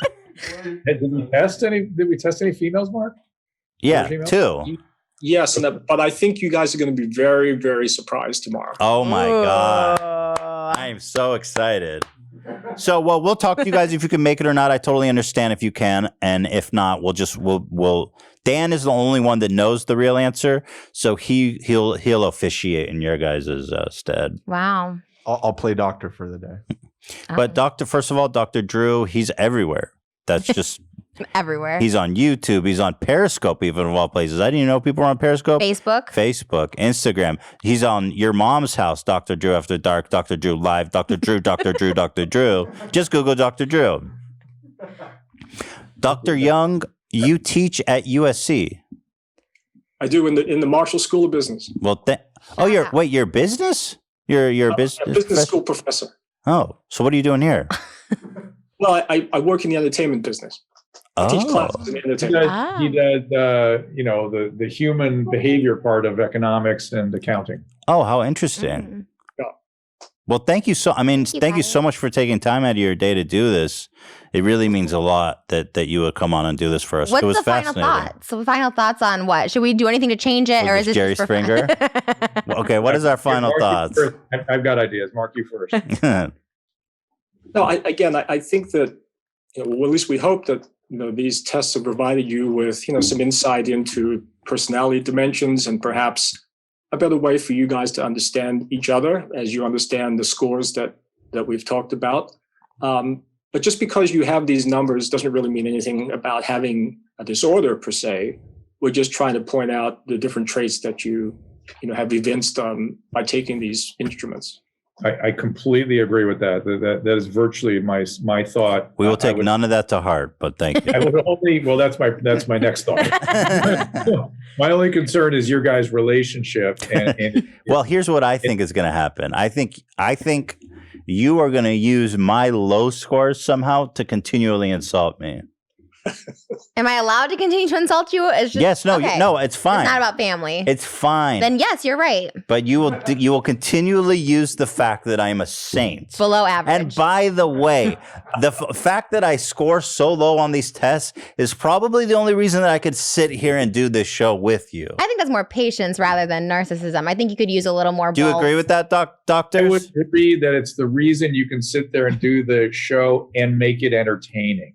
You see, if I were there, it would not be entertaining. I think it would be, Dr. Drew. Okay, you guys want to get in touch and do a show, by all means. I think, Trisha, if you and I were to do it, we'd have to be focused on somebody else. We'd have to be taking phone calls, that kind of thing.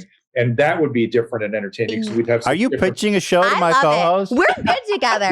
That show wouldn't last. That show. You're wouldn't so, last. oh my, it's Dr. Drew. He did Love Line. Like, what are you talking it's about? not him. Can we do Love Line? Let's do it again. I'll Dr. be your Drew, co-host. Dr. Drew. And first of all, who are you to give people advice on anything? That's the whole point. Is I'm not your typical like doctor or you. I'm like a That's little. where the conflict would I come guess. in, right? All right, you We guys. have- Okay. God bless. You guys have my blessings. It This would is the not just last be the episode two of of us. Frenemies. The two of us talking would not be interesting because I'd be. You know what you are, Dr. Drew? I'd be You're the immediately best friend that comes in and fucks the wife and ruins the fucking marriage. That's you right now. I would love. Not. I mean, I think most wives would love that if Dr. Drew was that person. Yeah. Okay. Well, If you're gonna cheat, it would be with Dr. Drew for sure. let's not forget about that. Dr. Drew, you do look very buff in your jacket, by the way. Today. You're married, right, Dr. Drew? I'm married 30 years, and 30 now years married. now the that this is something up front. Ethan is going to be too threatened to have me ever back on the show again. That's not true. No, the See, beta. see, that's not true. The fact that I Unless he can- scored. unless he can watch, then he's in. By the way, the fact that I got this low score is such bullshit because I feel like I am a confident person. I would gladly have you back. I don't care if you insult any. Look, see, you get on the defensive over that. You get on the defensive. No, because so I know easily. you're gonna fuck. I I'm know gonna that fuck you're. who? I know that you're gonna keep using this, even though you're the psycho and You I'm the always- saint. And you always use that. Why can't I have one thing to dig at you for? Jesus. Because I'm a perfect human being, and you shouldn't be able to say anything I'm bad not about insecure. me. You can use any of this against me. I'm not insecure No, I'm kidding. about I'm it. not insecure either. Okay. So that's the part. That's the part I'm concerned with, which is I love you both, but because it's entertaining, it's kind of unstable, this relationship, and there will be blow-ups in the future. There will be. Yeah. And What should I do? That was another question. So if I see her eyes like turning red and she's like going, which I saw there, and I don't know what to do. So what do I just walk away? I mean, what do I do? You can. If you Just can, be like walk away. They say disengage. Wouldn't you? It's hard because you're maybe in the middle of a show and you're trying. You have dual, sort of. Yeah, we're on you're camera. responsible to. You're trying to make a show, and you want to not trigger her so much.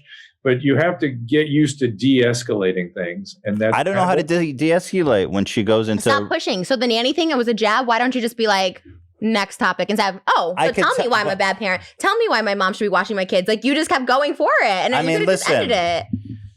I did it as an off jab. You could have just been like, all right, let's get, you know what I mean? Like, it wasn't That's- jab, but That's what makes the show interesting. Yeah, I but can't let that go. you have to learn where that line is. You have to really learn it and just stop. You have to just go, okay. But I felt like at that point there was no saving it. I could tell it was all just no, off it wasn't the rails. until the Moses came in and everyone was making jokes. And all of a sudden I'm like, wait, was that all a joke? Was that all just like when it was like a very serious thing to me? And then I was just like, that's when I like started like snapping. I was like, oh my God, I'm being made to look like I was stupid. just trying to make light of it because Moses walks in he goes away to get pizza. We have a total meltdown. He comes back we were all happy when he left. And when he comes back, it's like it's like nuclear, right? And so I was trying to make light of the fact that Moses came with the pizzas and I was like, hey, Moses, the pizzas are here. And apparently It that just set made you me off. feel like made it look stupid on the show. Like I'm just supposed to be embarrassed. Like bring up the Hila thing, not on camera, but that's what started it all. And I was like, wow, you're just trying to make me look stupid and look bad in front of people, like for no reason. Well, I was going to because cut of all it. that. And I would urge you, Trisha, when you start feeling that way, bring that up because I don't think he knew you were experiencing that. Yeah. So you start to experience shame, humiliation, all that stuff that you're kind of talking about. You have to say, I'm being triggered. These are feelings. Yeah, Right. I would respect that. But also to say, like, when I said that thing about let's not talk about Hila, I was going to cut that. So I'm sorry if I embarrassed you in that moment, but my intention wasn't to broadcast that to everybody either when I said Well, the it. good news is now when you say, look, I apologize, I really believe that as compared to where you guys were at the beginning of the show. So Yeah. whatever we've done, you guys are sort of in certainly a better, more connected place right now. Yeah, by the way, we did talk we talked a bit before we came on and kind of buried that. And I talked to Hila already too. Like I think that was like the big thing for me because I was more embarrassed about what I said about Hila. You, it's like whatever. Yeah, it's fine. Just kidding. I really don't take offense to anything. You could say anything I know to me. you don't. Yeah. I guess what I'm saying is there will be future fights, so I guess I will be back. Yay. We love Dr. Drew. Well, which is Oh. funny because of the timing was unbelievable. It was crazy. Yeah. Yep, Maybe I we know. just subconsciously were like, maybe it's time to just go wild Get it all because we know out. he's coming next week. Hey guys, there's one last thing to think about, and that is if you think about a lot of celebrity marriages where you have two celebrities together, often they don't survive. And the reason is because if you have two high-level narcissists in a relationship, it just explodes. So maybe what we've discovered here is that if one person is high narcissism and the other is not, that's why the show works. Yeah. That's what I'm saying. Okay, I'll take that. Yeah. That's true. Thank you for the observation, doctor. And basically, I think my opinion really is that I'm always willing to make it work, and there's nothing you can say or do, or you can say and storm out or whatever it is that's going to make me abandon you. Okay. But Trisha believes you will. Yeah. And he will do stuff. You don't believe me? Because he even wanted to take a break. He didn't even want me to be on for this show. Like originally you said, don't come on. I wasn't going to do the show without you. But you wanted him to take a break. You wanted me to take a break when I didn't want to. And I was like, oh, so that's like pushing me. That's how I said. But I get it. I keep trying to explain to you, but, I know. but it's the problem is between Hila and Moses, okay? They have a family issue. But you kept saying, I don't think you can continue the show. I don't think the show is like worth it anymore. That's what you said on H3 Live. Oh, well. So the problem is that Trisha really has issues with abandonment. And when you go down that path, it's very evocative for her. I will not abandon you. And what will happen is she will abandon you before you have a chance to abandon her. And that's what I try to do. I try to be like, you know what? You can't fire me. I quit. So I was like, you know what? I'm going to quit. Because he kept saying on H3 Live, this show's not worth it. It's not worth the family drama. And I was like, well, in that case, then I don't care about you either. And I will quit the show. Right, that's not good. And by the way, I don't take that seriously because I feel like I know who and how and what you feel in your heart. And so when you go to those places, I don't take it personally. But the problem again, she means it though. She means when it's real to her, it's real. It is real. That's what I'm saying. This but whole I thing know was she comes around. I know you come around. Well, you got to be really careful with that because it can be a problem. Well, okay. Listen. The issue is it's external. It's not between me and you necessarily. It's about what happens. It's about what sometimes you say. We've talked about boundaries before. It's about what you say about Hila's family and the subsequent. We never had this conversation off camera. It was always on camera where I just assumed it was like for the show. You don't mind me poking at it. It's like reality show where you just say stuff to poke people. And you never told me off camera like, hey, really stop talking about it. There are natural boundaries, but I was wrong. There's no natural boundaries on our show. Like you literally like say so much shit. To say that somebody's brother hates them and their mom's not invited to the wedding. Oh my God. And it was so clearly a joke where I'm like, Dan and his girlfriend. It was not a joke. When I said you guys weren't invited. A joke. I mean, just be honest. Everybody perceived that as not being a joke. Go ahead, Dan. No, I mean, Trisha's right. You guys talk shit all the time. I don't know. I don't think you should have been as offended as you were. At least without having the conversation off the air. The conversation off the air, I agree. But I wasn't offended. I just said we can't talk about this. I said Hila doesn't want to talk about the family stuff. We're talking about two different things now, though. Yeah, you just want. Wait, I'm not offended. I'm not offended by anything you ever told me. About saying you're not invited to the wedding. I joked him and Eli. I was like, you know what? Dan and his girlfriend are invited, but you're not invited. You really think I'm going to invite Dan and his girlfriend over you and Eli? No, that was a joke. That was a joke. And that's the same sense that I said, and his mom too.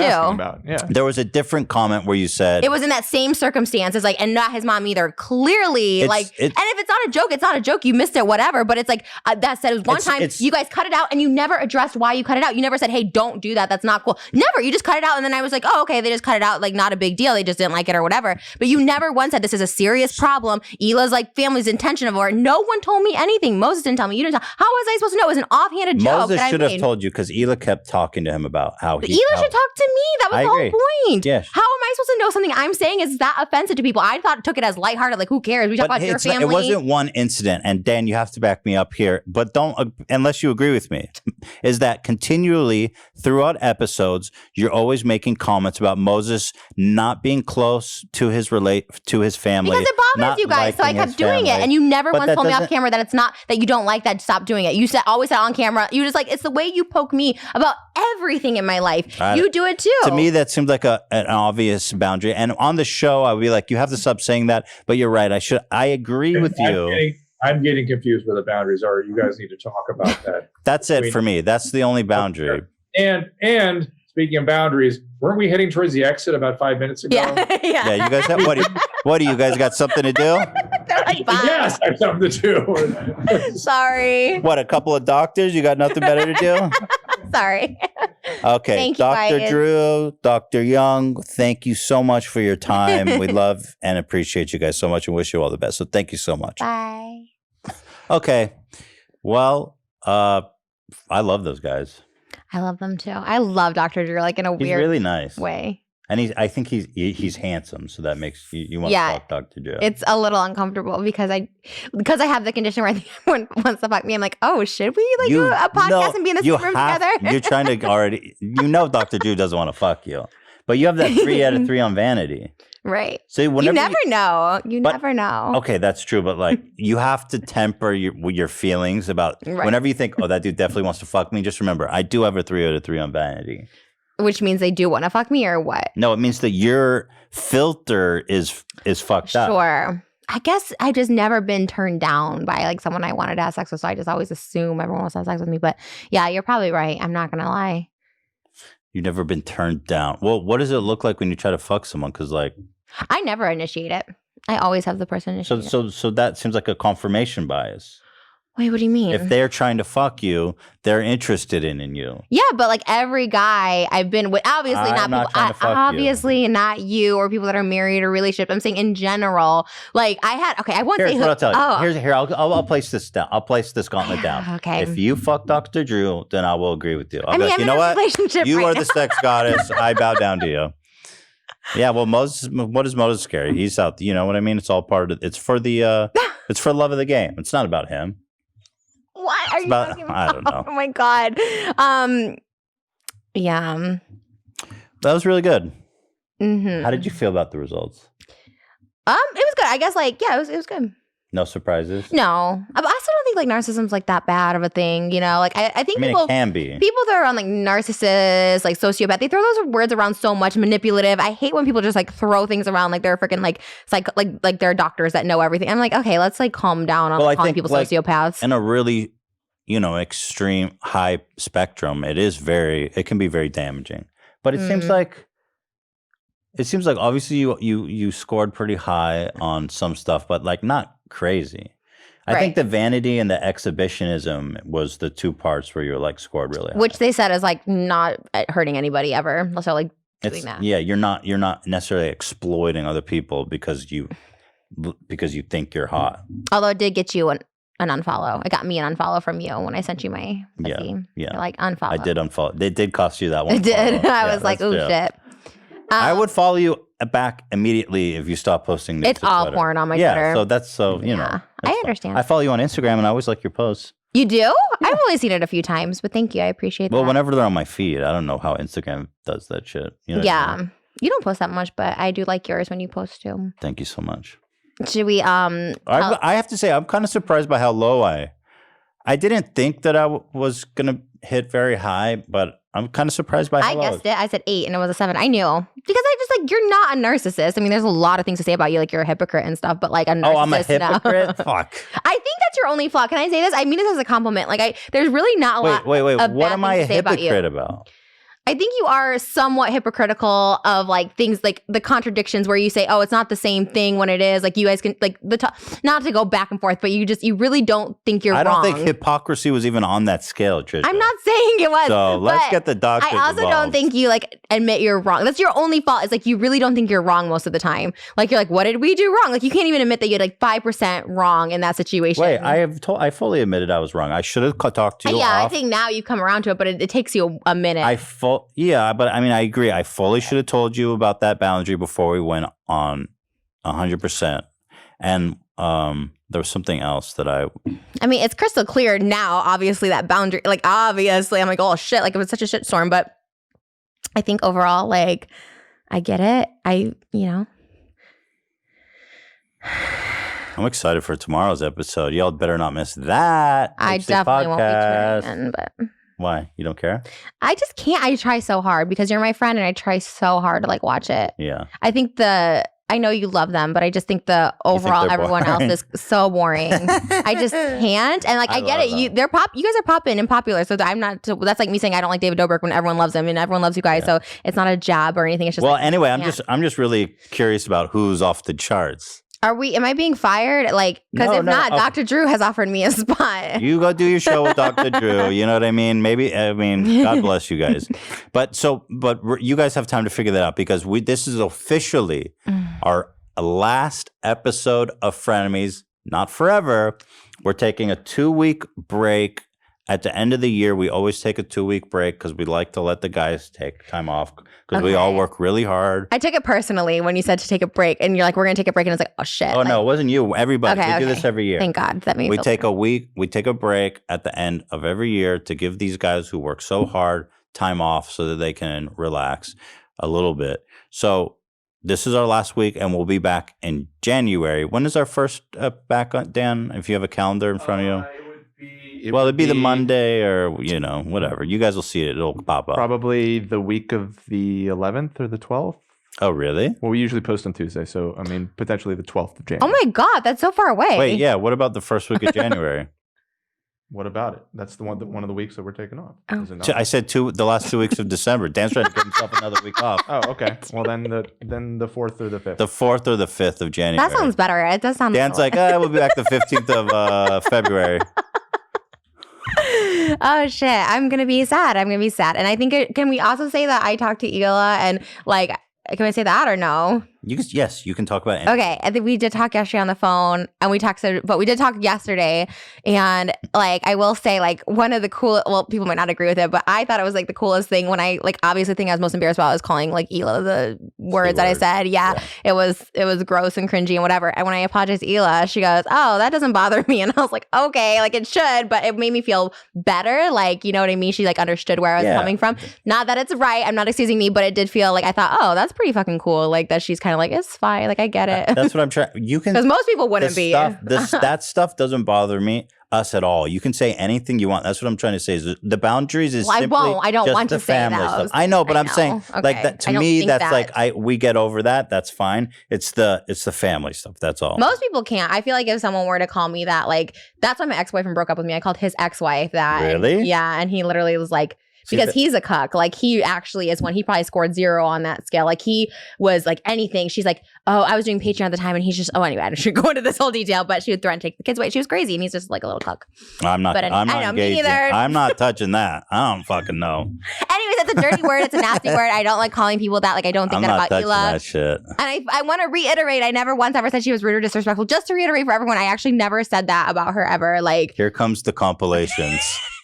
No, please, I challenge someone to find me saying that she was rude or unwelcoming when I've always said the opposite. Maybe I said we're awkward, like whatever. Moses doesn't like you, but water under the bridge. I am awkward in general. By the way, I'm wearing Teddy Fresh. Is this an Hila design or is this an Ethan design or is this a team design? What is this? Well, we have a huge team that works on graphics, and I mean, everything we do is a team. This is really cute. It's got teddy bears with little Christmas I like lights. That one too. I mean, you yelled at me and said, "Don't wear Teddy Fresh anymore." So I wore a Supreme shirt today, and you showed up in a Teddy Fresh. Well, I was trying to do my peace offering. I was like, look, I'm going to wear Teddy Fresh. I got my H3 mugs. These will be available soon. Vintage mugs. That's not true. We're not selling them. I'll sell them. Come to me. You only have 2.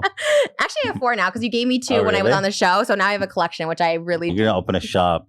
Trisha's going to be able to open her own merch shop. Of H3. Of H3 stuff. Honestly. Where the fuck do you get that chocolate milk?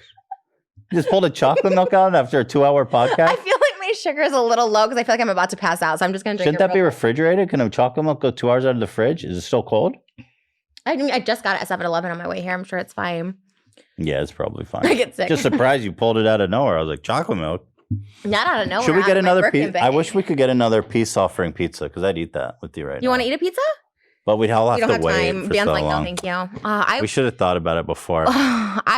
I ate the fuck out of it. I can't believe you ate it. Why was I going to throw it out? I couldn't even eat after. I was so sick to my stomach. And then like I just was so sad about it because it was my idea. And then Moses paid for it. I'm like, Moses, why didn't you grab the pizzas on the way out?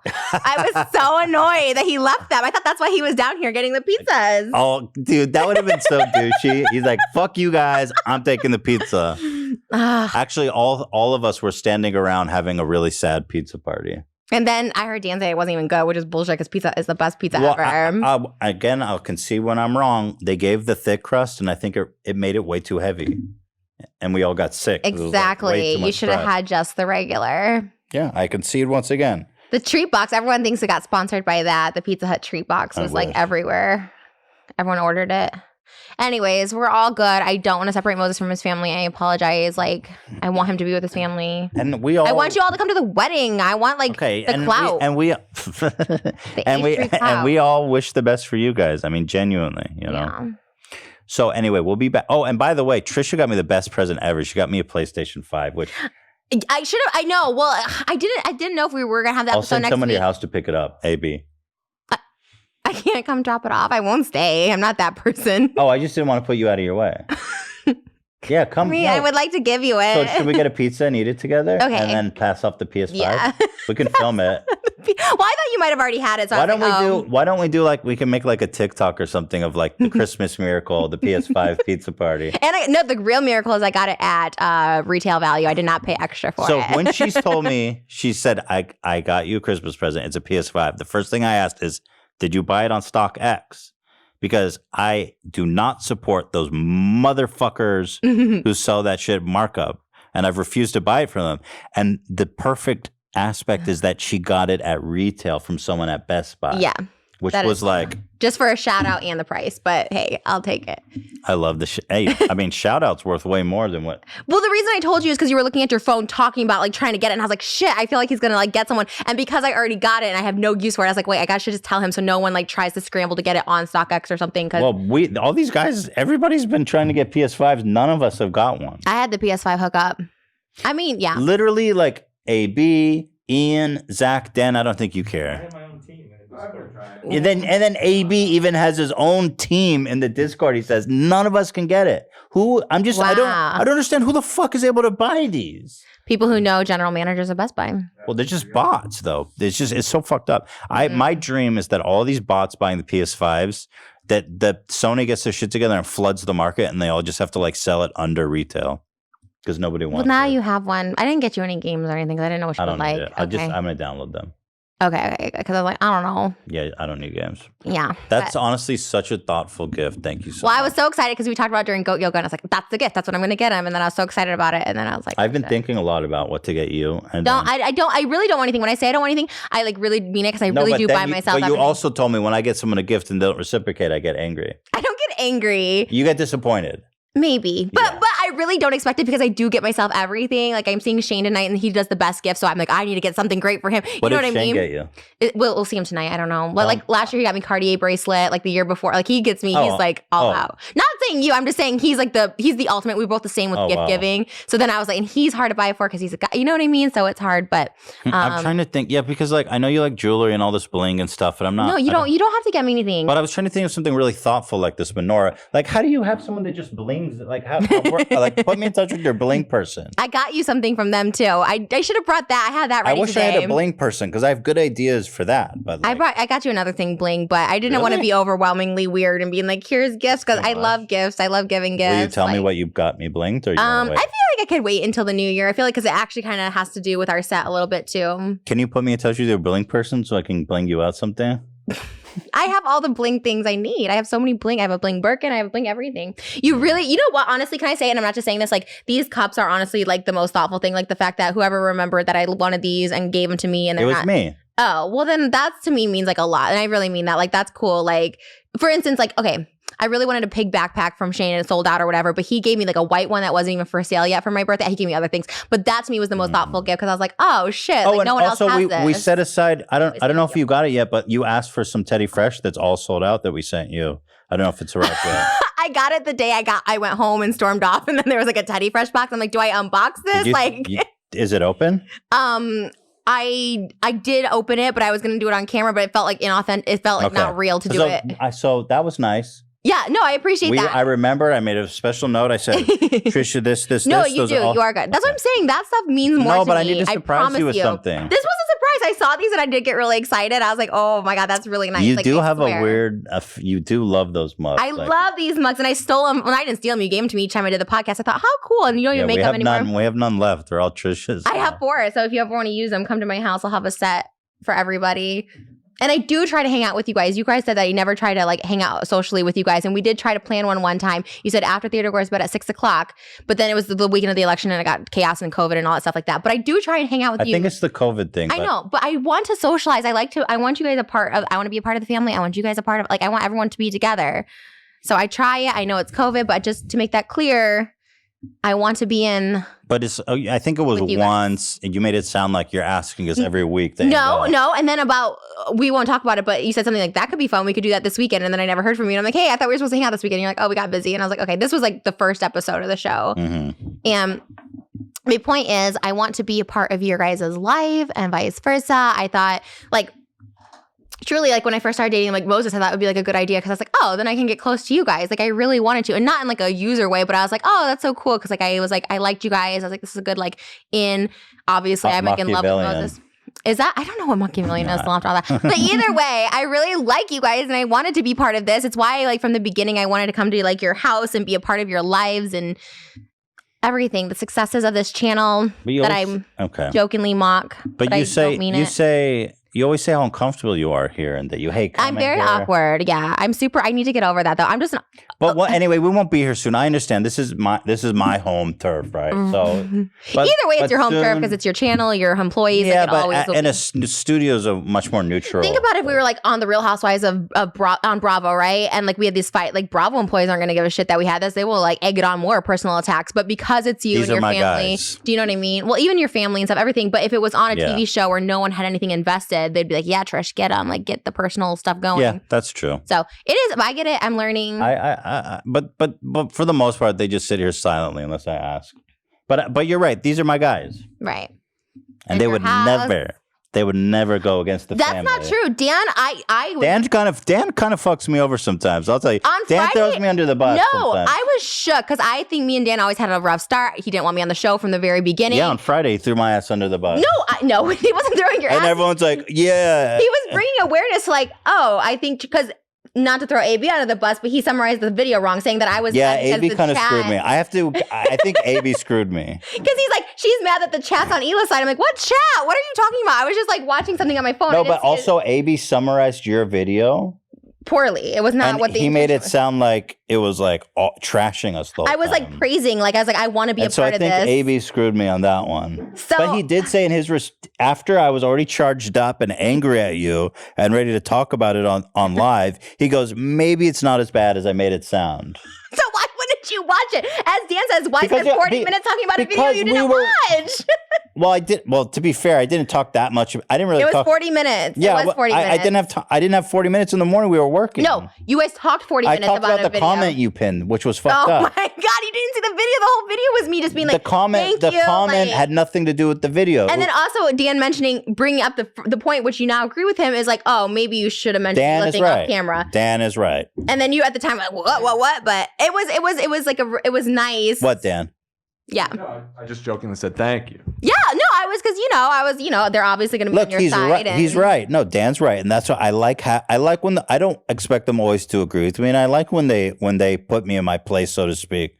It's just not putting you in your place. It's just like but telling you a different side of where. I get charged up. They give me not putting me in my place. I was trying to lead into a joke, but I hit the brakes on it. But I appreciate when they give me that different perspective, and he was right. Okay, and so, but I blame AB. True. No, I'm just kidding. Yeah, go, you can say something. Yeah, give me a mic. All right, AB wants to say something. AB the simp. The Ethan Thank simp. you. He's by the way, AB, before you talk, AB recently won Heartthrob of the crew. Do you agree with that? On what? Just like most attractive crew member. Definitely. Oh, okay, there you go. Sure. That's you're going against like Ian Yeah, and Zach. it's not. Yeah, so. yeah. Okay. Well, what would you give him out of 1 out of 10, though? AB or Yeah. Dan? AB. Out of 10? I never liked young guys in general, even when I was young. So I would say like a 5 out of 10. Oh But my it's mostly God, your the age. bar You is should have asked her low. before Friday. Dude, Yeah, we are a bunch of. Wow, that's awesome. Yeah, but that's only because like I don't like young guys. Yeah, but Heartthrob at 5 is brutal. I mean, That's awesome. okay, let's hear what AB has to say. Number 5. Okay, so when I summarized the video, I was going word for word for sentences, but I did say at the end, and Dan can back me up, it sounds worse in text. I recommend that you watch it yourself. What do you mean you were reading I subtitles? recommend you. By the way, AB, Yeah. our show starts at 12 live. I understand. And he sends me the summary at like 12:50. He goes, "I recommend you watch it." It's like, dude, what am I gonna do? I just want to say, I'm always the one that has Trisha's back. That's all I'm saying. That's Always- not not true. No, I That's swear. not I true. mean, no, I mean on What? Friday, maybe I didn't express myself. I meant that the comments were really rough on you. That's what I was trying to say. Not that you made that video because of the comments. I meant that like during, not the initial video, Yeah. but during the live. I made the video because of the comments, not because of you guys. I had nothing bad to say about you I guys. didn't read the comments. I didn't know what people were saying on in your the live. H3, on the H3. During the live. No, on the frenemies. I'm sorry, on frenemies. I was Yeah. reading those comments, so that was my Yeah, those response. comments were for the most part. So I was were just trying to very clear my name with the critical. comments. I had nothing, and I kept saying like how amazing I think you are, and Hila's talented, and like how I want to be a part of this, and like all this. And so then when you guys came for that, I was like, wait, what the fuck? So right. Did you watch it after all that? No, I still haven't watched it. It's too long. Fucking It's watch too it. long. I was so I mean, nice. Trisha, I know, but your videos they need to be edited down a little bit. People would And then disagree. you made another one that was like an hour 20. I was like, girl. I ain't got time for this shit. I got, you know what I mean? Yeah, I felt bad it was Hila's birthday, but in all fairness, you made your It's first attack fine. video on my birthday, It's fine. and that's when I had the meth overdose and went to the hospital. Okay, whoa. All Right right. after. If you want to go there, Jesus. Anyways, sorry you lost at the streamies too. Oh my God. That was so weird. The guy who won. So weird. I've never heard of him. Has He to have has- views. By the way, No views. It's so weird. we were going to talk about it on our next podcast of the week. Keep but promoting the next podcast. no, well, because kidding. but like this guy, he has like 20,000 subscribers on YouTube. He averages 10,000 views per podcast. I'm not saying that it's not a good podcast because it doesn't have good views, but I never fucking heard of the guy. It's so weird because I was going through the streamies Like, whose tweets. dick is he sucking? Like, I that know. doesn't make- Well, I was looking for pictures of who won best podcast. I was expecting either Logan, David, or you guys for sure. And then I skipped past it because I didn't even see it. I'm like, wait, where's the podcast? And I was like, oh, who is this person? I was so confused. So it's like, oh, maybe he's because there's lots of content on YouTube, huge creators. I was like that I've never heard of, and it always surprised me. So I look up his channel. I was like, the fuck is this guy? It's weird. I don't know, but whatever. But that's why I think the suck. stream is Yeah. such, all these internet Bullshit. awards is a bunch of bullshit. Like, I mean, seriously. I would go if Frenemies was nominated. Actually, I wouldn't. I have Oh, anxiety. they They emailed put me me- and they said, be ready because if you win, send us a video accepting. Oh, so you thought maybe you would win? So I was like, okay, cool, maybe we'll win. That would actually be fun, you know? Right, for sure. And then it was like, some What a- dude you never heard of who gets 10,000 views. And again, that doesn't mean it's not good. It's just odd. What a weird setup, though, to be like, oh, get ready to send us a video if you weren't going to win. Because they usually tell the winners. Not to bring up Bro, Jack's Films, what- but he knew he was going to win a Shorty Award, and he just flew to New York because they told him in advance he was going to win. Well, Shorty's the fuck them all. But here's the thing. Like, I'm not saying the guy doesn't make a good podcast. I've never seen it. Right. But there's like a billion podcasts that get 10,000 views per episode. Right. It's like, why was he nominated? There's something fishy. Yeah, it's set up for sure. Like Rigged. last year, Tana was Creator of the Year. Stop the steal. Stop the steal. Wait, is that his name? No, his name is Jay Shitty. What? That's his name? No, but seriously, what is this guy's story? Like, I'm His name is genuinely. Jay Shetty, but I always call him But Jay like Shitty. who is he? Like, what is his story? I don't know. Like, even Logan Paul, who obviously, you know, That's what I thought was going to win. like I mean, Right. come obviously on. I've been in and out with Logan Paul in terms of things, but like I would understand if you won. Like the guy's been through a lot. He makes a good product. He has a podcast. Yeah, He his puts a lot of podcast is work into it. huge. Yeah. It's big. It's popular. And so like that would make it's part of like a redemption arc. I was like, oh, I think. And if Logan Paul won, I wouldn't even complain. It makes perfect sense. Yeah. Didn't But he then- win last year too? I don't think he did. I think it was the views or Amanda. David Oh, and Jason. maybe. Which yeah, Okay. and which by the way isn't even on fucking YouTube.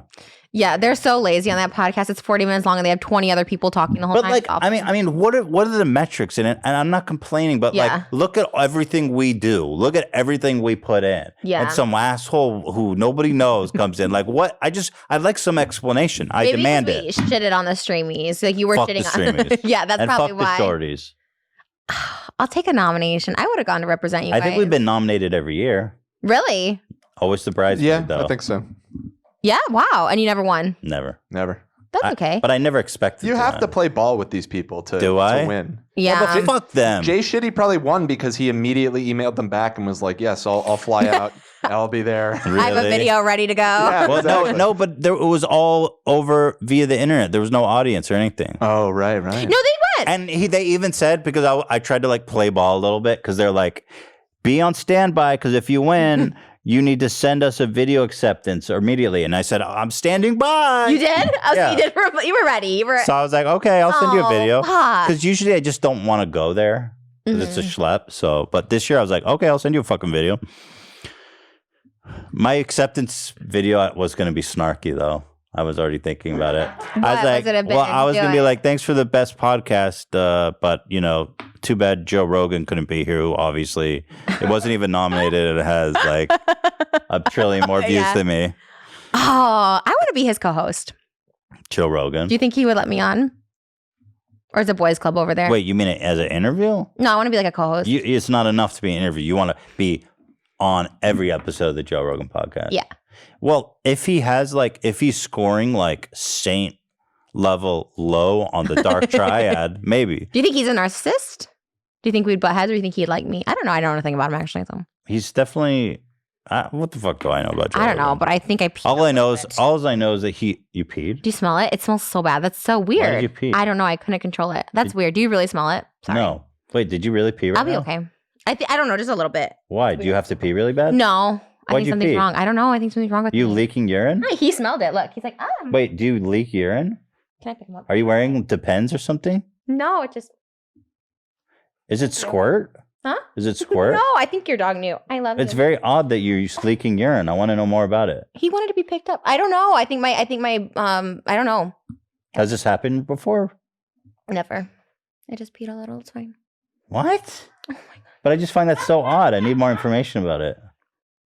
It just came out. I have no idea. I maybe should see a doctor. I don't know. It honestly just happened. You don't smell First it? time ever. No, I don't smell it. The dog came right to me when I did it. Oh, Fred, you're so sweet. You like know. Trisha's urine? You like sitting in it? He said yes. Yes. Oh. Anyway, we've said Anyways. enough.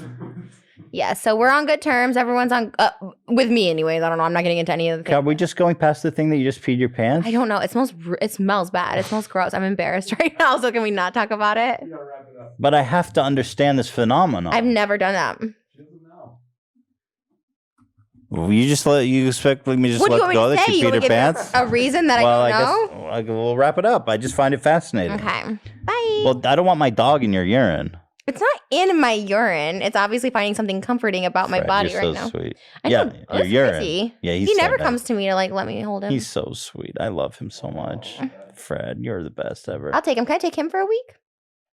Over my dead fucking body. I'm kidding. I love Okay. my dogs. Like, Aww. my dogs are my heart. I love them. Do you love them equally? You said that once, right? You love them equally as your child. I'm not trying to like bring up anything, but like obviously you'd say Theodore in a burning fire first, but I think I love my pets like I love my children. yeah. Obviously, there's that means different things. It doesn't mean like, Theodore was the priority, but you love yeah, if the house is on fire, I'm gonna grab, and Yeah. if I have to save one, but like I love my I'd grab dogs. him. I mean, I do it. My dogs are everything to me. You know what I mean? Yeah. You would let Theodore burn? You said I'd grab him. If you're grabbing Theodore, I'll grab. Oh, for together. Okay. You're like, I'd let Theodore burn. No, all right. We're back, but we're not. We're gone for a couple of weeks. So we'll see you guys in January something, the beginning of January. Do you want to promote the podcast I was on that they came for you, Jay Portner? Or you? Oh, I can't Okay, wait. okay, Oh, we'll see, do it later. Yeah, Wait, whoa. We have to come back and respond to that. It's the last episode of the year. But No, we have to. Because Okay. Dave Portney, is that his name? Yeah. Apparently you did their podcast and he was making fun of It my was Tourette's awkward. and It was stuff. awkward. And he didn't, I don't know if he knew it was Tourette's, but he was making fun of your twitches and your hand gestures. It was super awkward. I didn't know what to say. I did defend you at the Thank end of you. it because I was like, what do I say? This is so uncomfortable. Because I was defending on Steve-O's apparently. oh my So God. you owed me. What? Steve-O just hates me too. I don't get it. But yeah, I appreciate that. It By was the way, weird. Steve-O, I don't remember what he said, so I'm not attacking Steve-O. I like Steve-O. He really But has an Dave issue with Portney's a me. bitch and I'm gonna fuck him up. I actually No, I'm enjoyed kidding. I'm not him. gonna I think He's a Dave Jew. Oh, he is? Mhm. Oh well. Maybe we shouldn't fight. He after I said I love like Jewish men, he's like, I'm a Jew. I was like, oh. He strikes me as someone who wants hot, young, like 20-year-old pussy. You know what I mean? Yeah, that's what I don't like. I don't like guys like that. No, it's not no judgment on that. But I think it's odd that he has a podcast with an 18-year-old dude. Like, bro, can you fucking hang out with like not a bunch of young TikTokers, you freak? A lot of people do that. So I mean, there's nothing legally wrong with it. Legally, of course. I'm not I think saying he's he's just trying breaking to the bank law. off some famous TikTokers. Yeah, He has money though. So he's I don't- Machiavellian. That motherfucker. He should do a narcissist test, huh? He'd be off the chart. Dr. I Drew's can't. one of- Well, anyway, I can't wait to see. Why are we promoting this asshole's podcast? Fuck him. Okay. But I can't wait to see. Tomorrow's. Apparently, he made fun of my Tourette's and shit. And it's awesome. It was a weird attack. There's a lot of things to attack you for. I don't know if I would go for that as my first. Well, Because you literally. well, can't yeah, I control it. can't control it. Like it's better to call you fat or something, or like me fat. I'll put it on my Yeah, you because I can can call me control. I can control my weight. So okay, calling me fat, whatever. But if you really can't control, Ha! Look at that fucking idiot taking out. That's what he said. yeah. Love it. I can't wait. Okay. Dave Portnoy's going down. Boxing No. match. Is he big or small? I think he's a big guy. I wasn't there. Is he really? I think he's big. He strikes me as a little guy. He looked pretty big. He's very mask energy. Can you look up his height, Dan? Dave Portnoy? Because I'm thinking boxing match. a boxing match? Yeah. Can we do It a says wrestling? he's 6'2". Yeah, he's big. What? No, I'm not boxing And he's him. pretty fit. He's just that macho guy. He looks like a little guy. I don't He think has so. little guy energy. I don't think so. He definitely has that mask jock. He's like the Logan Paul 20 years later. 6'2"? I get little guy energy from I Dave don't get Portnoy. that. Oh my God, let's not start. Thank you for having me on the podcast. No one else wants me on there. He let me speak my That's piece true. about the D'Amelios and Addison Rae. Although I don't know if he let me or just Don't you wanted find it to. odd he just gossips about like 16-year-old girls? I mean, that's like, I don't know. It's Unlike me? I said, what do we do? Well, right? yeah, we do it. But his co-host is like a fucking 15-year-old TikToker. 18. Yeah, I lower the age, but whatever. It's still weird. That's a big difference. He just turned 18. What am I talking about? Okay. All right, guys, thanks for watching. I guess we're okay now, and Stay tuned for the TikTok. we, about the we PS5. almost didn't make it through this last fight. So Well, thank you. And honestly, thank you. I was embarrassed by last episode. I appreciate you guys for giving me. It takes a lot to deal with someone like me, and I appreciate you guys for being here still. yeah, I want to always be a forgive part it. of your family and your life Oh my God, Freddie. and make money. And I'll keep the dog. No, you're not. Okay. All right, guys, thanks for watching.